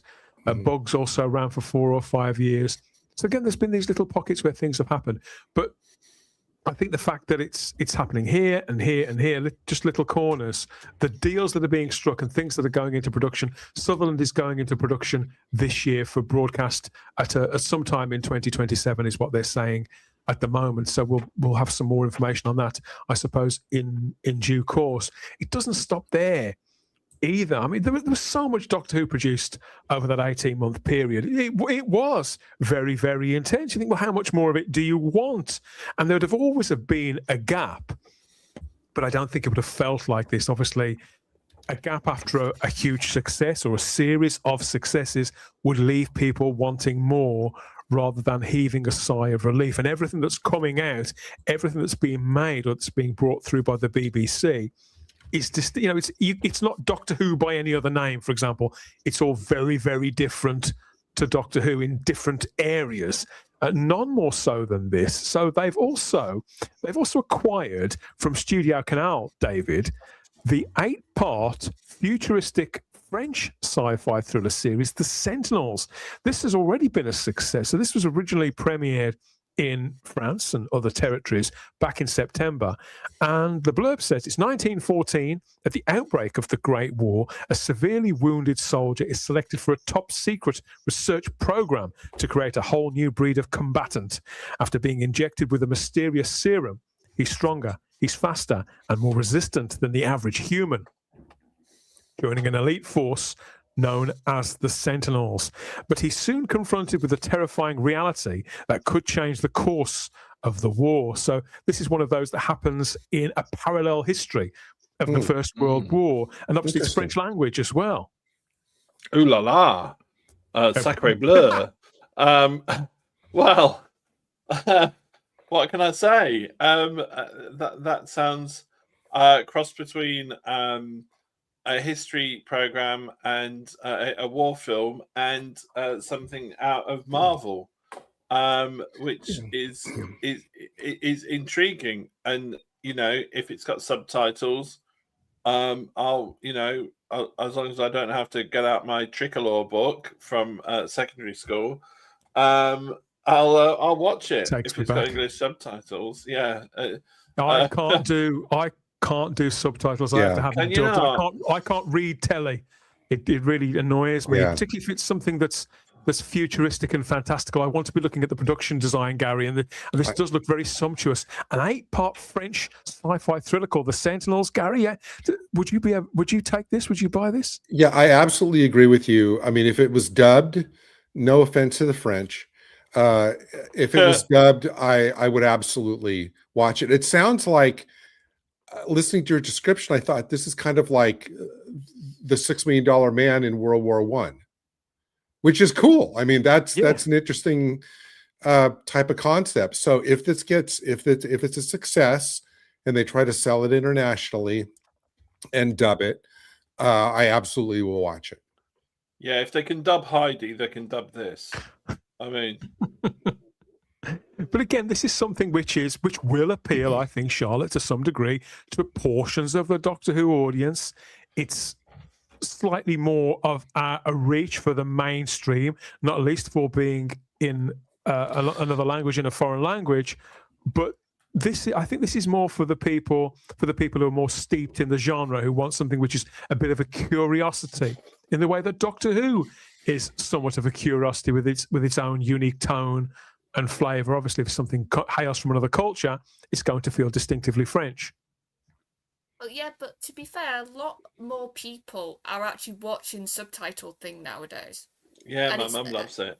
And it's the boom I'm seeing more, to be fair, isn't so much European, it's Asian stuff. Like the amount of people who are willing to watch complete dramas and stuff that are all Korean, like everything, and there's no dubbing whatsoever, and all it has is subtitles.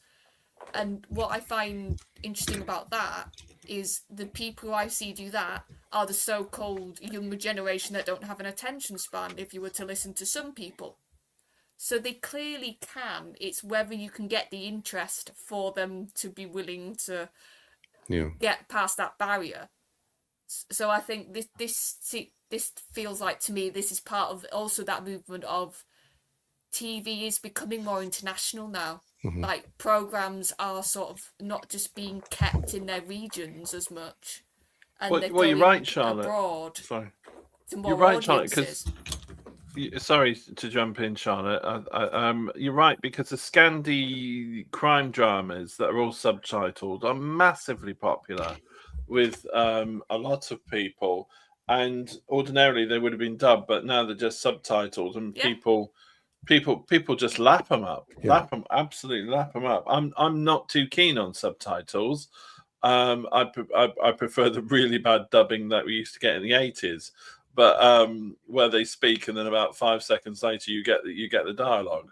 But if people are consuming it, then obviously the subtitling works for those people. It's just not a preference of mine. No, and it's like Dan said, it's interesting that they've gone out and bought this. They didn't have to.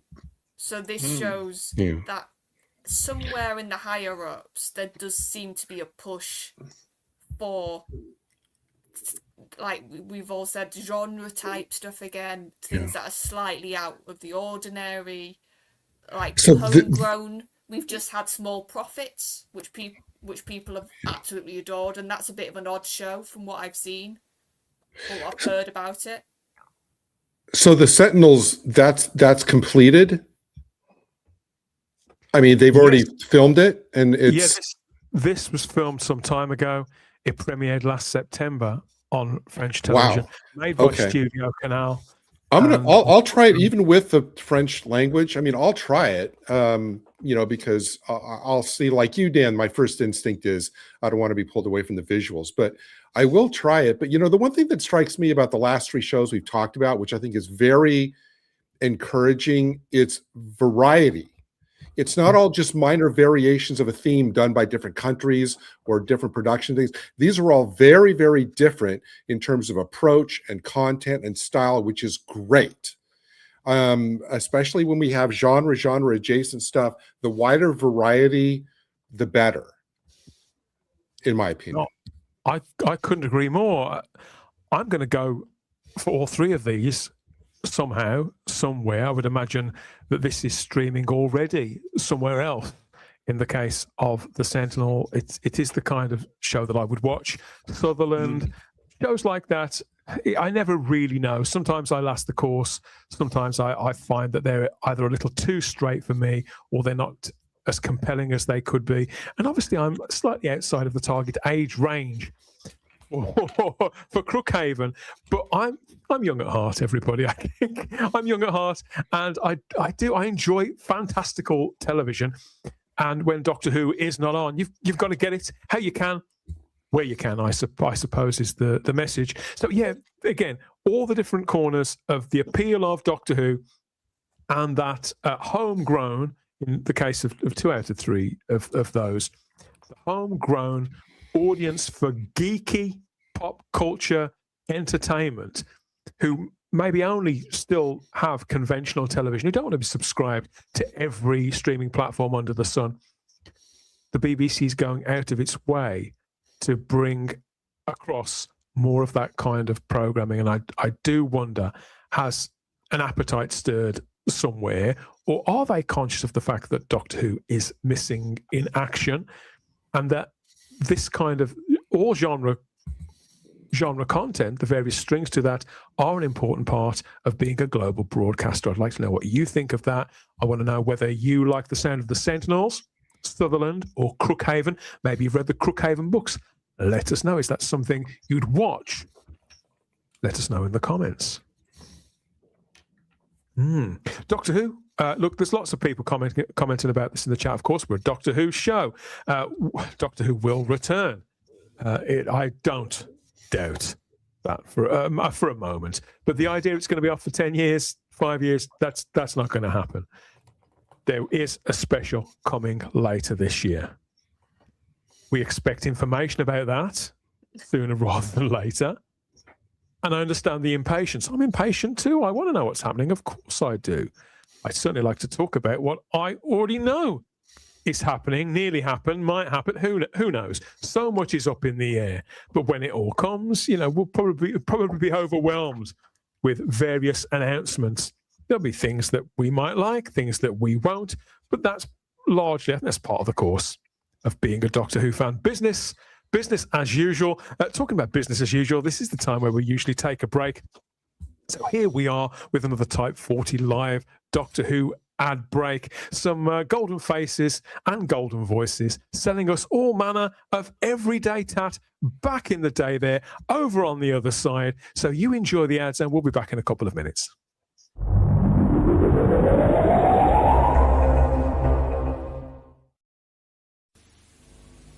Now, Mr. Busby, you say everyone is laughing at you? Yes, they don't believe a word I say. And what is it you say? Well, you promise you won't laugh? What? Oh, come now. You can trust me. Yeah, all right. Well, when I tell them that a cheap rate local call dialed direct on their own phone costs less than 5 pence for 9 minutes... Sorry, what was that? A local call costs less than 5 pence for 9 minutes. Here. 5 pence for... You must be joking. I'm not joking.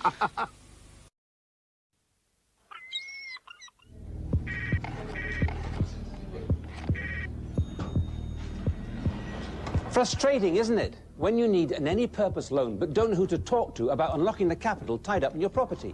Even if you're self-employed, consider yourself to have a low credit rating, divorced, or retired.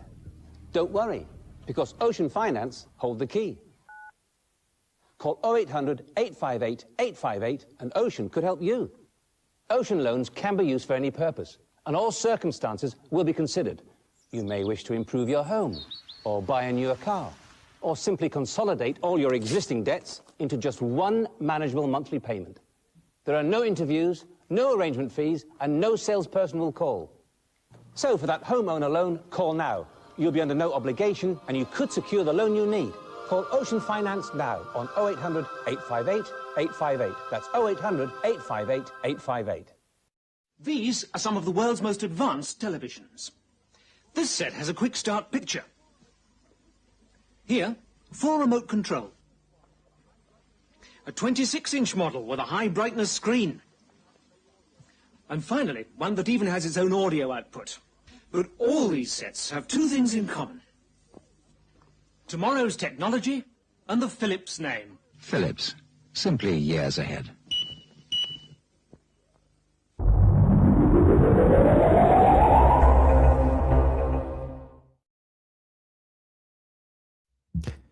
Yes, we're back on YouTube, Rumble, Facebook, and X, back from the bog with more of your Type 40 live.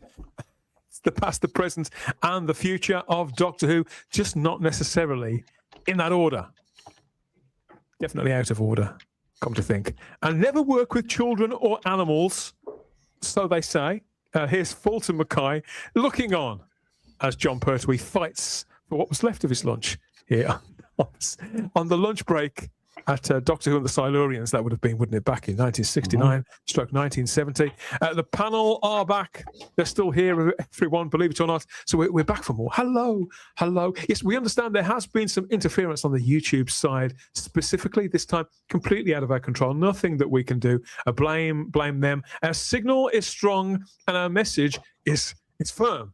Everybody, apart from Happy St. George's Day. That should be our slogan. Thank you. With us.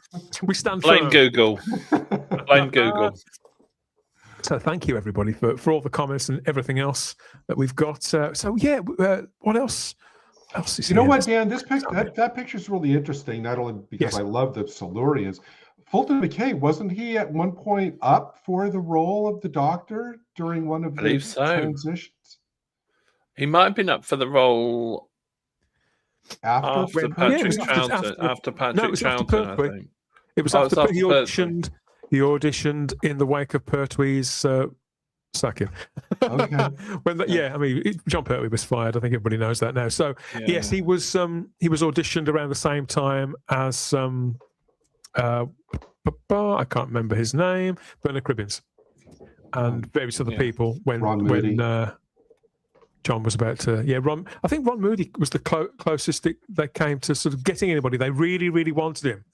And Richard, obviously they looked at Richard Hearn, didn't they? But Richard Hearn was very elderly at that point. So there's lots of people in the mix. But Fulton Mackay was a big actor in the 1970s. I think he'd have been Capaldi-esque, I suspect. He'd have been Capaldi-esque. Yes. Troy Ulysses says, I doubt very much the special is happening. Troy, why do you think that, mate? Why do you think that? Let us know.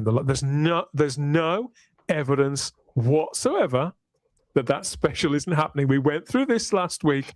So whatever, if you're listening to any silly billies or silly talk, then we'll put you straight here. There is no reason at present to assume that special won't happen. Okay, so obviously anything can change all of the time. There are lots of different factors in play with making television. And indeed, as we said last week, we broke exclusively last week, they intended on filming the Doctor Who Christmas special in March and April.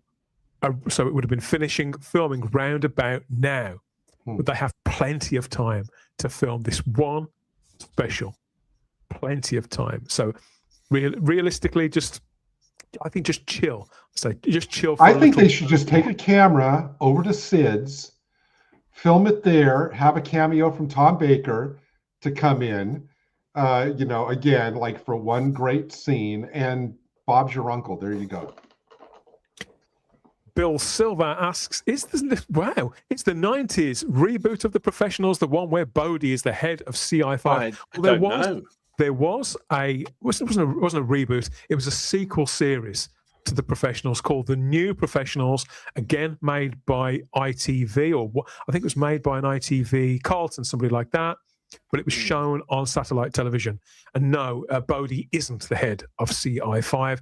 It's a character played by Edward Woodward, who you could know either from The Equalizer or from Callan, depending on which side of the Atlantic you were brought up. So that was that one. The New Professionals, just one series of that run. But yeah, Doctor Who was during the Wilderness years, completely different kettle of fish. Okay, there will be a new series, but it all depends on the new showrunner coming in, because we all know that Russell is probably leaving. Russell is leaving. Again, we broke this exclusively on Type 40 Live months and months ago now. Russell is leaving. It's sorted. That looks like my dog, says Tom from T Dwarf Production. Charlotte. And I can just add, I saw Russell today on Northwest Tonight, because he was talking about something else from that wasn't Doctor Who, and folks, they just about sneaked in Doctor Who the Interviewer at the end, and it was very much, I will sort of, to paraphrase and to give you an impression of the way it was asked, she was like, oh, so can you tell us anything about the Christmas special? And his response was the quickest no I've ever seen Russell do. And I've never seen him be so happy to move on to something else. Wow.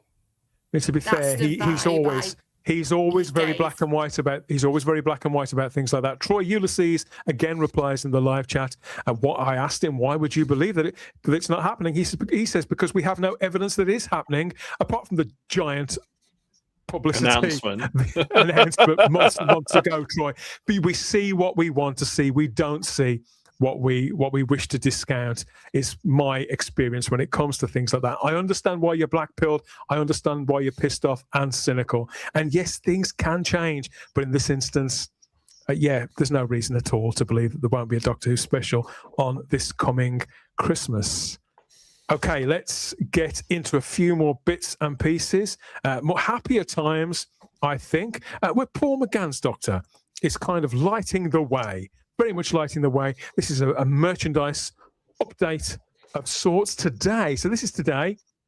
Panini have published the latest special edition in their long-running range. So these are companion volumes to the official regular Doctor Who magazine. 30 years of the 8th Doctor this time, and this grand picture of Paul McGann himself from right the way back in 1996 there on the cover. Obviously, this is timed to get us even more excited for the brand new physical media release in just a few weeks' time of the TV movie. This is Tuesday, the 26th of May. This is on the way. So they told us about this 2 or 3 months ago. My God, that was another really exciting week. So there's this burst of excitement with things like this, and then they go away, and we have to sort of patiently wait, don't we? But interest in this is definitely cranking back up again. So Panini have published this tie-in magazine, and it looks full of goodies, masses of exclusive interviews with the people that you would expect, the cast, the crew, all that kind of thing.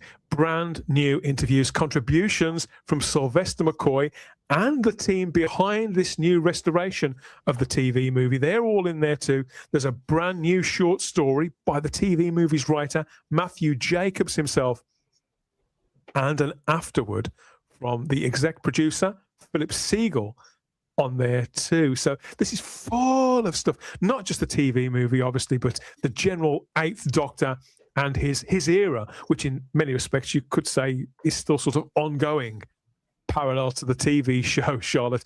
How brilliant to have a volume of the magazine dedicated to this incarnation of the character after 3 decades.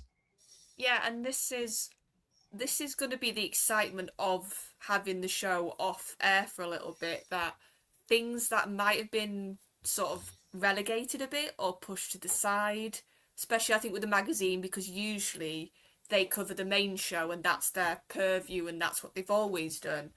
But now if you've got like something like this, which is 8th Doctor, and you've got the space and the pages, you can just completely explore all the assets of this character and all the things he's done. And like we've said when we talked about McGann, he's such a unique Doctor that on screen he's got a set amount of things, but if you look at the audios, if you look at the comics, if you look at the books, he's probably one of the most fleshed out incarnations we've ever had. And it's sort of and if people are sort of, I think a lot of people would be sort of, where do I start, or what do I need to watch, or what?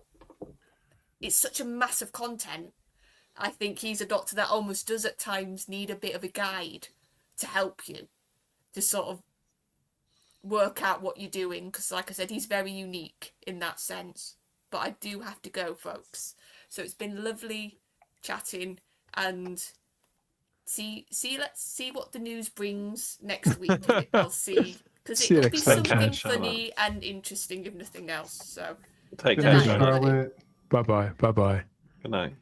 Yeah, I don't buy many of these now. I think I used to be a completist on everything Doctor Who magazine, all the specials, all the yearbooks, all that kind of stuff. But now I pick my battles because I think they're overpriced. To tell you the truth, I think they're overpriced, and it's getting to the point where they're putting out so many, particularly the bookazines, that I felt they were milking the completists just like me, and I was being taken for a little bit of a ride. But in this instance, I think there's been several seminal specials put out in the last 5 years or so, a handful of great unmissable titles, and this is probably one, not least of all for the fact that it will help ramp up expectation for that brand new physical media release. So can you get hold of these, Gary? I know you struggle with the actual magazine. Is it completely out of the question for you to get these special editions? Well, like you, I was a magazine and completist, for the specials, everything. Now I confine it to like big specials like this, or like they did a season 7 special, which of course was unmissable for me. I'm absolutely going to get this. There's a North America online retailer that I check that usually gets these in, not like, it may take a couple weeks, but they'll get it in, and the second they have it up, I'm going to order, because this is the only type of the magazine that I get now, because I don't think these are produced by the crew that does the monthly. These are kind of separate. This has a feel more like the glory days of the magazine. And Marcus Hearn is the editor of the special editions. And those year ones they do too. Like they just did like a 1984 one, for season 21. No, not 1984, season 21. Whatever the season 21 special they just came out with. 1984. Yeah, the year ones. Those are by, I think, the same crew as this, so those are well done too. But this is like top of my must-buy list when I can find it. Obviously, David, my mouth is still watering to see the restoration of the TV movie. The Blu-ray, 4K, you take your pick. There's 3 different releases of this. Something for everyone, for whatever's your budget, whatever kit that you've got. So we're still a month away from that. But yeah, things like this are beautifully timed, aren't they? Obviously, it is the anniversary. We'll be covering that in itself. But is this something that you'll try and track down? Because for somebody over the other side of the Atlantic, it's understandable that Gary might have a hard time getting hold of this magazine, but they're not that easy to find in Britain either. I think a great deal of the time we're expected to order these titles in there. Yeah, it's more and more difficult now. It used to be two a penny, 10 a penny. Sorry, 10 years ago.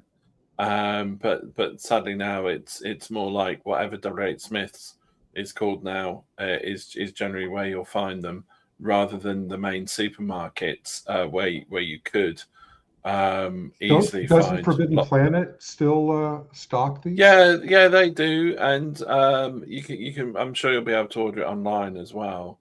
But definitely, I'll be purchasing this.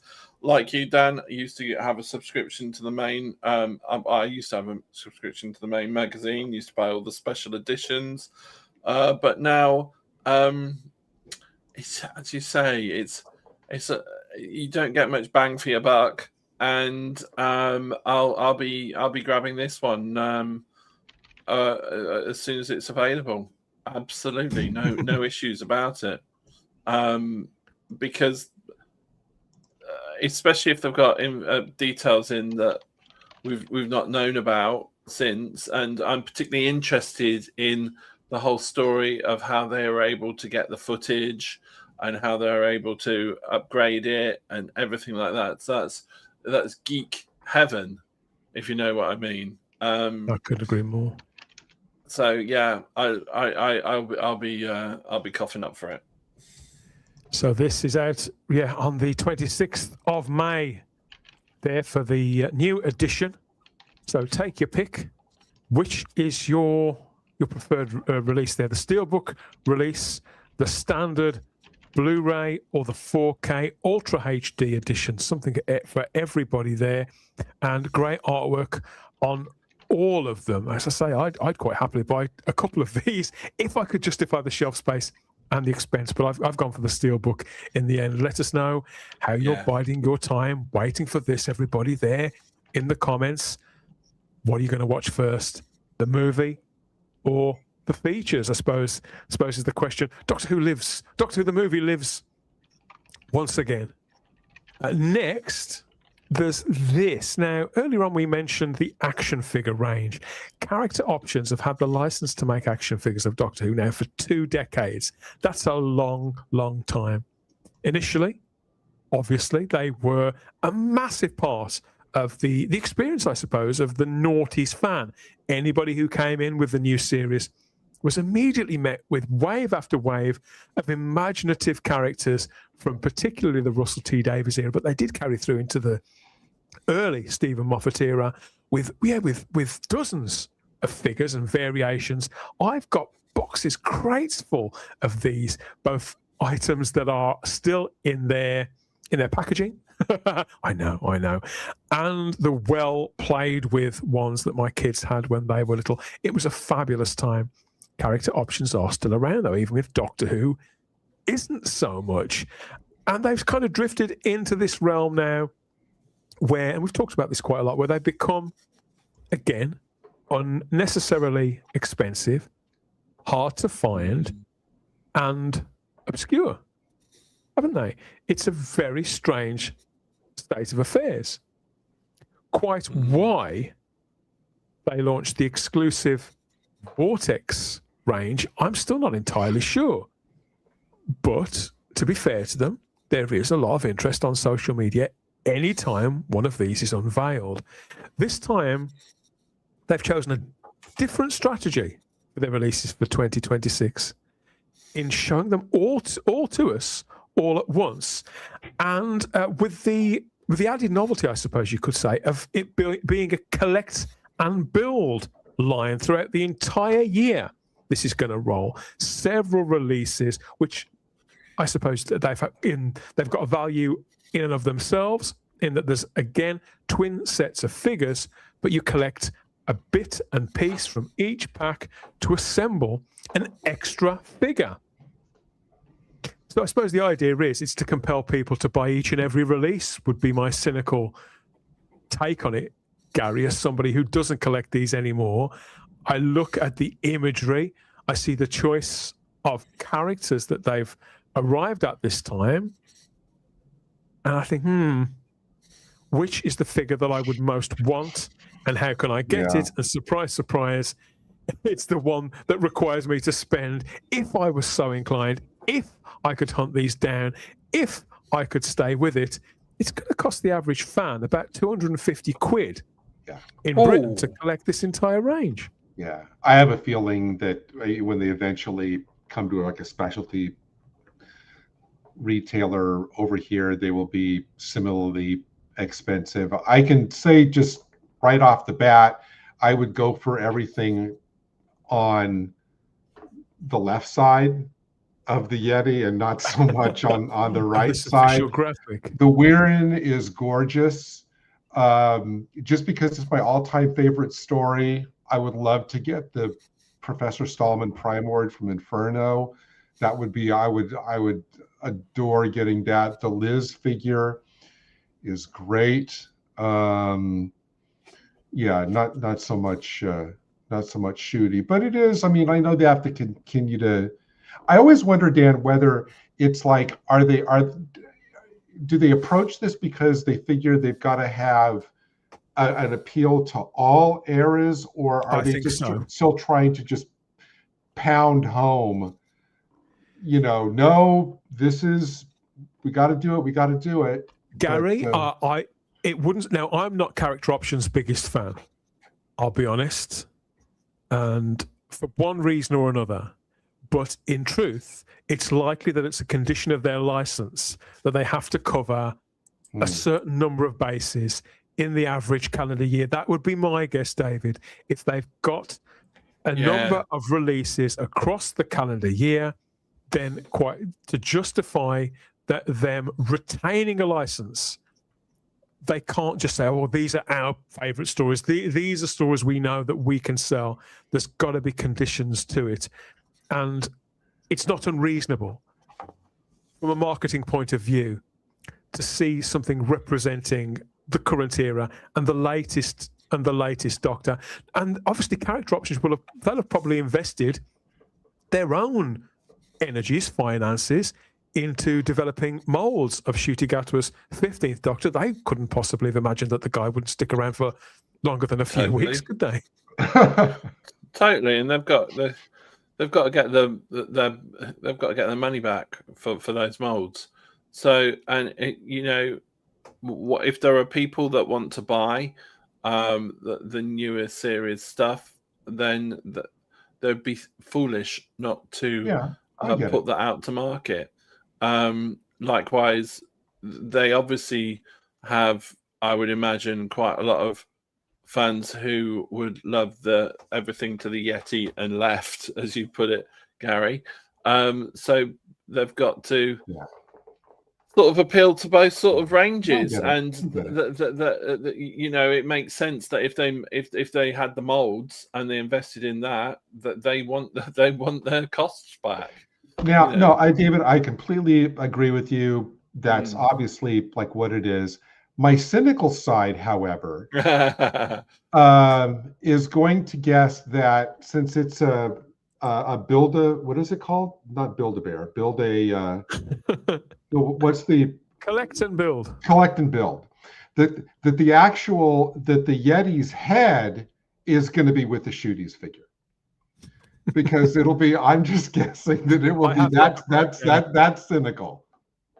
I have got the breakdown here. I mean, some of them, they are quite arresting in themselves. Look at this. This is great. I would like to own. I've never seen a Tom Baker figure from the Graham Williams era before, which was around the time that I really started to take notice of the show, with the swappable head feature as well that we can see. This is a really nice touch, to be fair. And I think there is effort being made here to plug the gaps in the collections of the dedicated Character Options fan who looks forward, who I suppose monitors their social media for any whisper of the next release. And there are people like that out there, and I'm not going to knock anyone for that. Yeah, that's a beautiful figure. Oh, look at that. That's wonderful. Yeah, the Inferno twin pack, David. These are things that you would never have thought would ever get released, would ever get past the drawing stage. So you've got there's a Nestine sort of capsule there, and a blue crystal from Metabilis. I think that's meant to be as well. So various accessories that fill out the third Doctor's era, and a kind of a go-go dancer version of Liz Shaw, which works for me, David. That's kind of, I think that figure from Liz, I think that's from Ambassadors of Death, because I remember when she falls over the weir, she's dressed in her go-go outfit. They look like they look like an awkward 70s pop duo, don't they?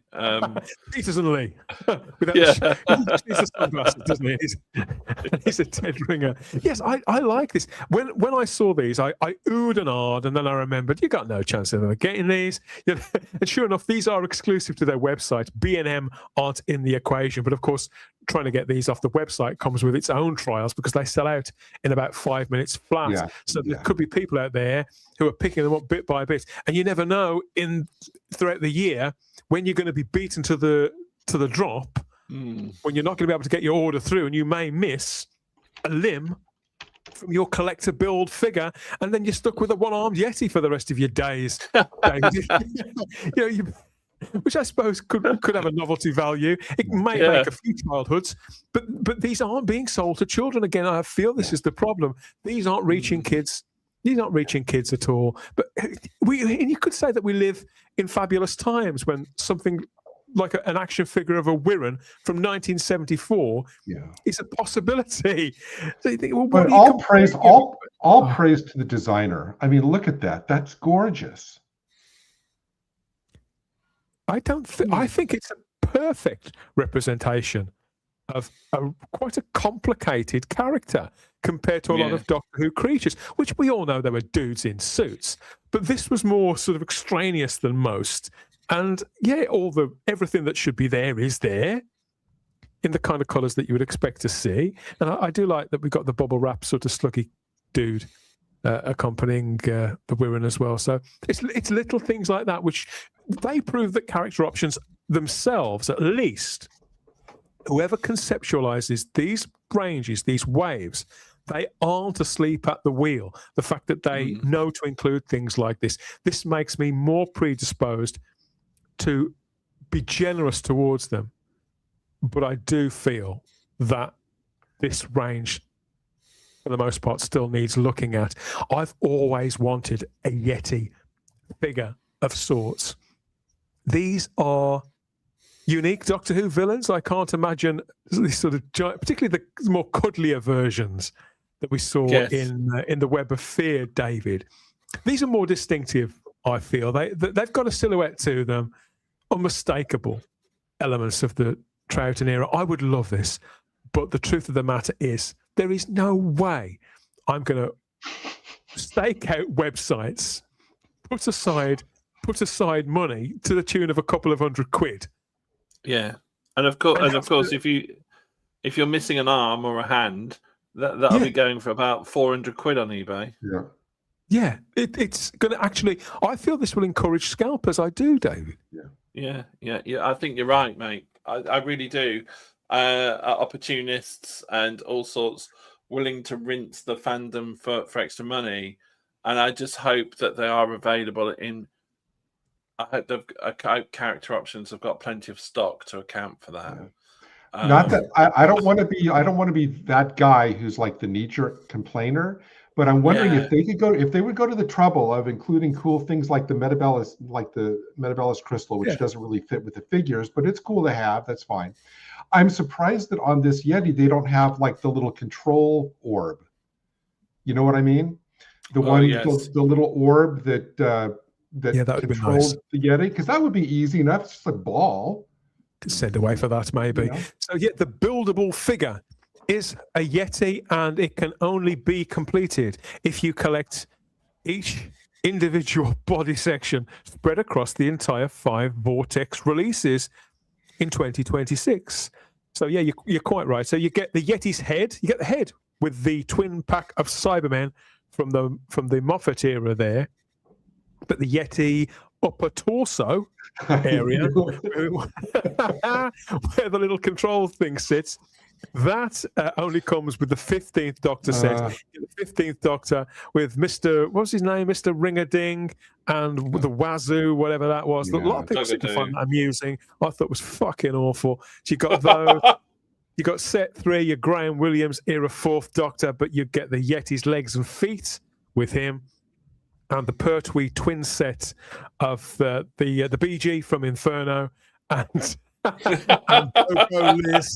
You get the Yeti's right arm with that, and the Yeti's left arm comes with your Wirren and Bubble Wrap Grub thing. So basically, everybody enjoy getting your Yeti appendages, basically. Yeah, good luck. It's Rene and Renato, as I'll call them.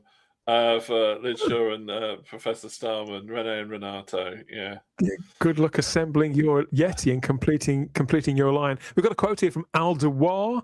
Well, Dewar, creative director at Character Options, and he says this is a very interesting year for the Character Options Doctor Who range. It's the first time we've introduced a collect and build figure for over a decade and a half, plus the very first time we are showcasing the sets up front that we're going to be releasing all year. Additional details about the collection can be found on the Character Options website, and they encourage fans to sign up for pre-launch notifications and emails and all that kind of thing. They want you on their register, on their email list, and I can understand that. More information regarding each of the collect and build sets will be disclosed, so says Al, as they approach each release date. The first one is coming in July 2026, so get saving, I suppose. And well, I mean, taking the cue, I mean, some of the recent Star Trek figure sets have done that, where they release the whole range, so you can see, like, getting a really advanced notice about like the entire range that's coming out. So maybe that's kind of what everybody's doing these days. I think it is. I think it is. Niche items, things that are engineered in some respects, David, because this isn't your average action figure, you could say. But on the flip side to it is that Doctor Who is meant to be a family show. And is it any wonder that the audience, that the fan base isn't rejuvenating itself and bringing in new people when the things that could be stocked in supermarkets, toy shops, various outlets, simply aren't getting there in numbers enough to make a cultural impact. You don't need to have a series on the television to do that. If something looks cool, then a kid will want to own it, will want it as a present. Yeah, hence why, you know, Marvel and DC sort of action figures still really sell out. Do really well. Spider-Man and Hulk, Captain America. It's just become sort of, even if the kids aren't watching the film, that they'll want the figurines. And it just sort of, it's just a shame really, but that we can't just use the figures to inspire kids to want to watch what they're buying, if that makes sense. Yeah, makes perfect sense to me. It's so obvious a marketing ploy, and so then you get the hunger and desire to see what it's all about, and it's such a shame that we all remember the first few years of the revival, where you couldn't move.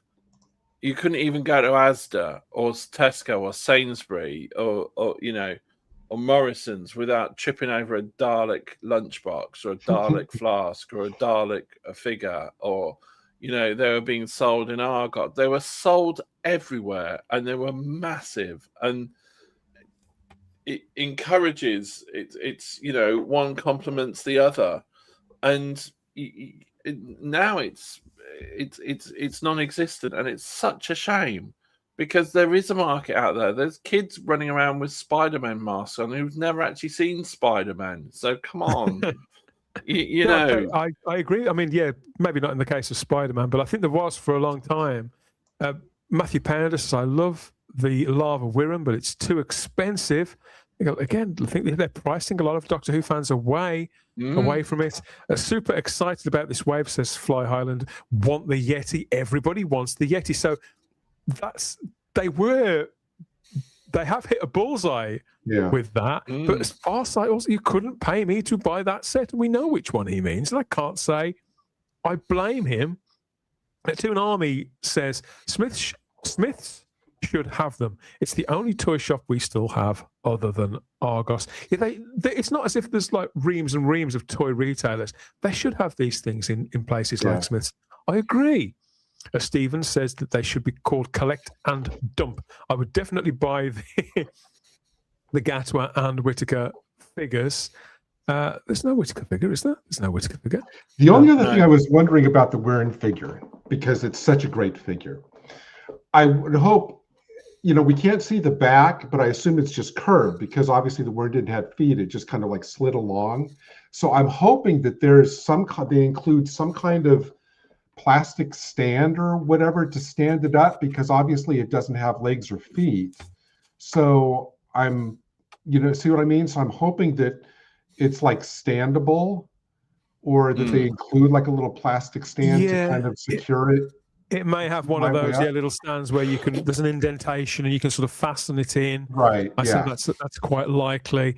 David Mullen says, if these sets were B&M issues, I would be delighted, but at this price, no. Whereas Toonami is quite happy to get his hands on Mr. Ring-a-Ding, you dirty devil.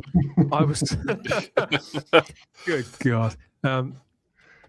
Lots of comments along similar lines here. Those three there, I am not buying. Again, the customer is always right.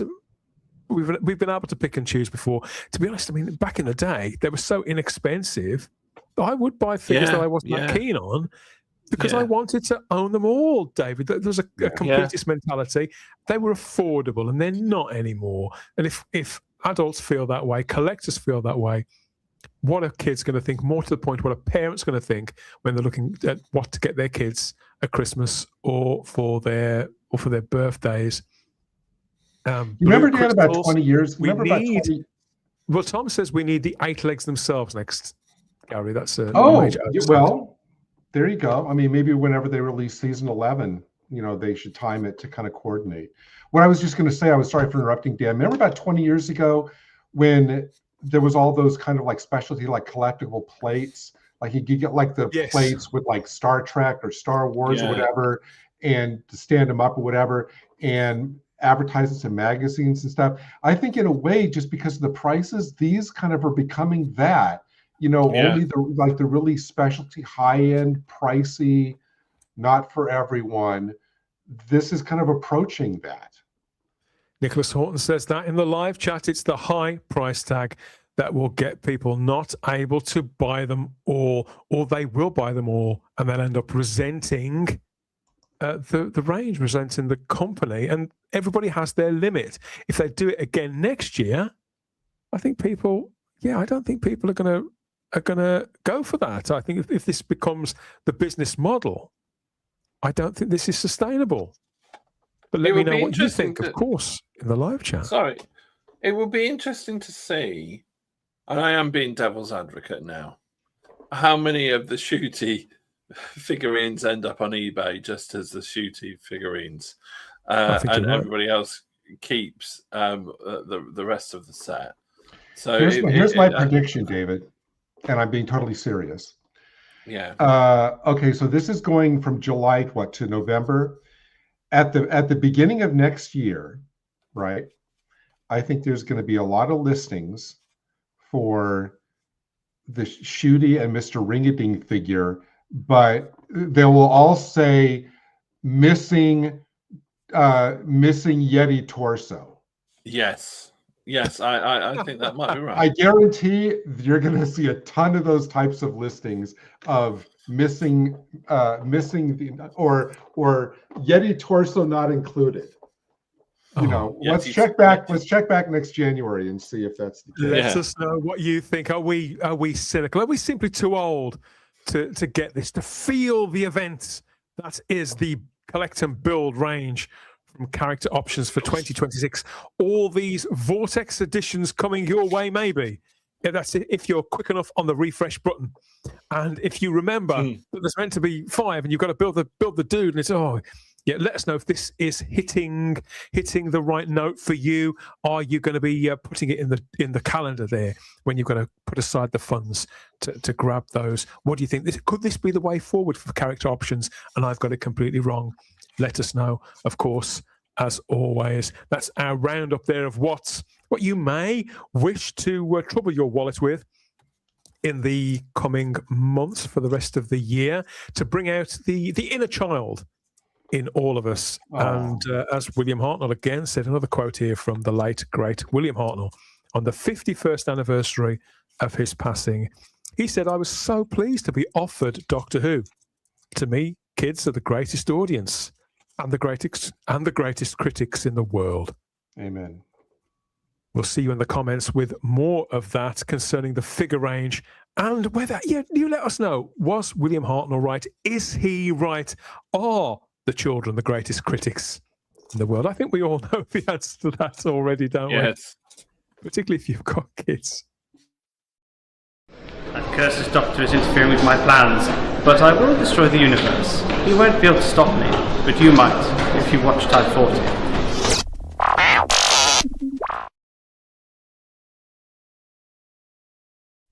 Nice to see Richard still go there. You're back, Richard. You're back. You're back. It's all run away from us in the end. We've had a few wobbles here and there, but we have emerged, I feel, victorious, gentlemen. Thank you so much again for your company for this Type 40 Live. What a cracking show. And to Charlotte, of course. And you can get involved too in the comments as ever, or come and say, where are you? Come and say hello. That's it. Come and say hello. Use your places, our social media, Instagram and X at Type 40 Doctor Who. There's the Type 40 Facebook group as well. Dive into the various discussions and debates about the classic series, the new series, the all-new series, and even the little corners of the Whoniverse that we designate the Not Who. You can talk about it all, go over the same old ground, or drop your own truth bombs. Go mad there in the Type 40 Facebook group, or get your feedback into us through the wonders of your smartphone there on SpeakPipe. The links to all of that are in the description. You can get Type 40 as well on the podcatcher of your choice right now. News, reviews, previews, interviews, geek outs, and deep dives there. All our episodes stretching right the way back on our home feed at type40.podbean.com, and more live streams too. Hundreds of the things here on the playlists, all our deep dives, news, coverage, and celebrations of everything from stories to producers and directors, you name it. It's all there for you to see or to watch again. Refresh your memory there of some of the nonsense that we've come out with in the past. And remind yourself, it really has been the same old jokes over and over again. Is Doctor Who a joke in 2026? This is the year that Doctor Who has been and will be on sleep mode. That's not the case, though, here at Type 40 Live. No. Lots more planned, lots more coming up. Stick with us by all means. Woo! Happy St. George's Day, David. What a show. Happy St. George's Day. Yes, thank you very much. Yes, it's been lovely. I don't think I will be buying the figurines, but good luck to those of you who do. Display them across the half. Yes. Imagine what the other half would have to say about that. Well, she would say, not more shit to put on the shelf. No, darling, I've got to get my Yeti. Yes, exactly. And then she would just go, are they just going to sit there? No. They move. Look, I can see David screaming out, "What's the point of just having a Yeti arm?" Yeah, There's exactly. No point. Yeah. What's the point? Let's buy some more cushions instead. Yeah. That's going to be no, you'll be saying that, David, is as an excuse for buying the whole thing. You're like, but I can't just have one arm. I got to have the whole thing. I could think of far better things to spend 250 quid on, personally, than that. But answers on a postcard. But anyway.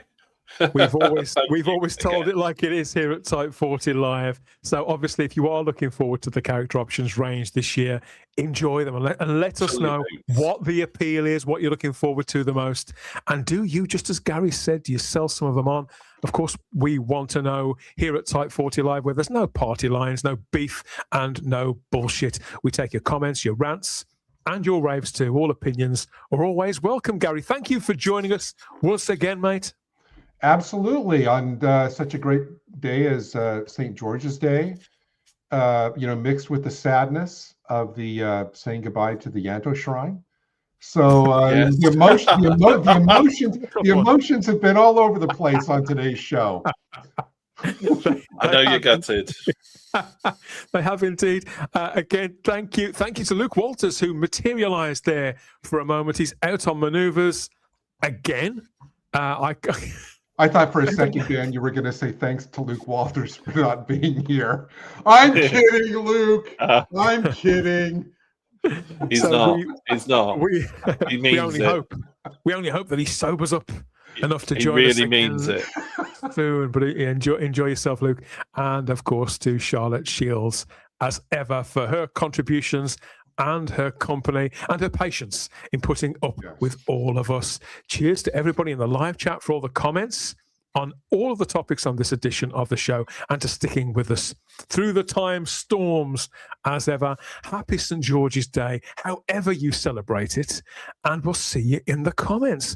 We always have the time, if you have the space, here at Type 40 Live. But that's us out. Enjoy your weekend. See you next time. Bye-bye. Going well. Bye. Yeah.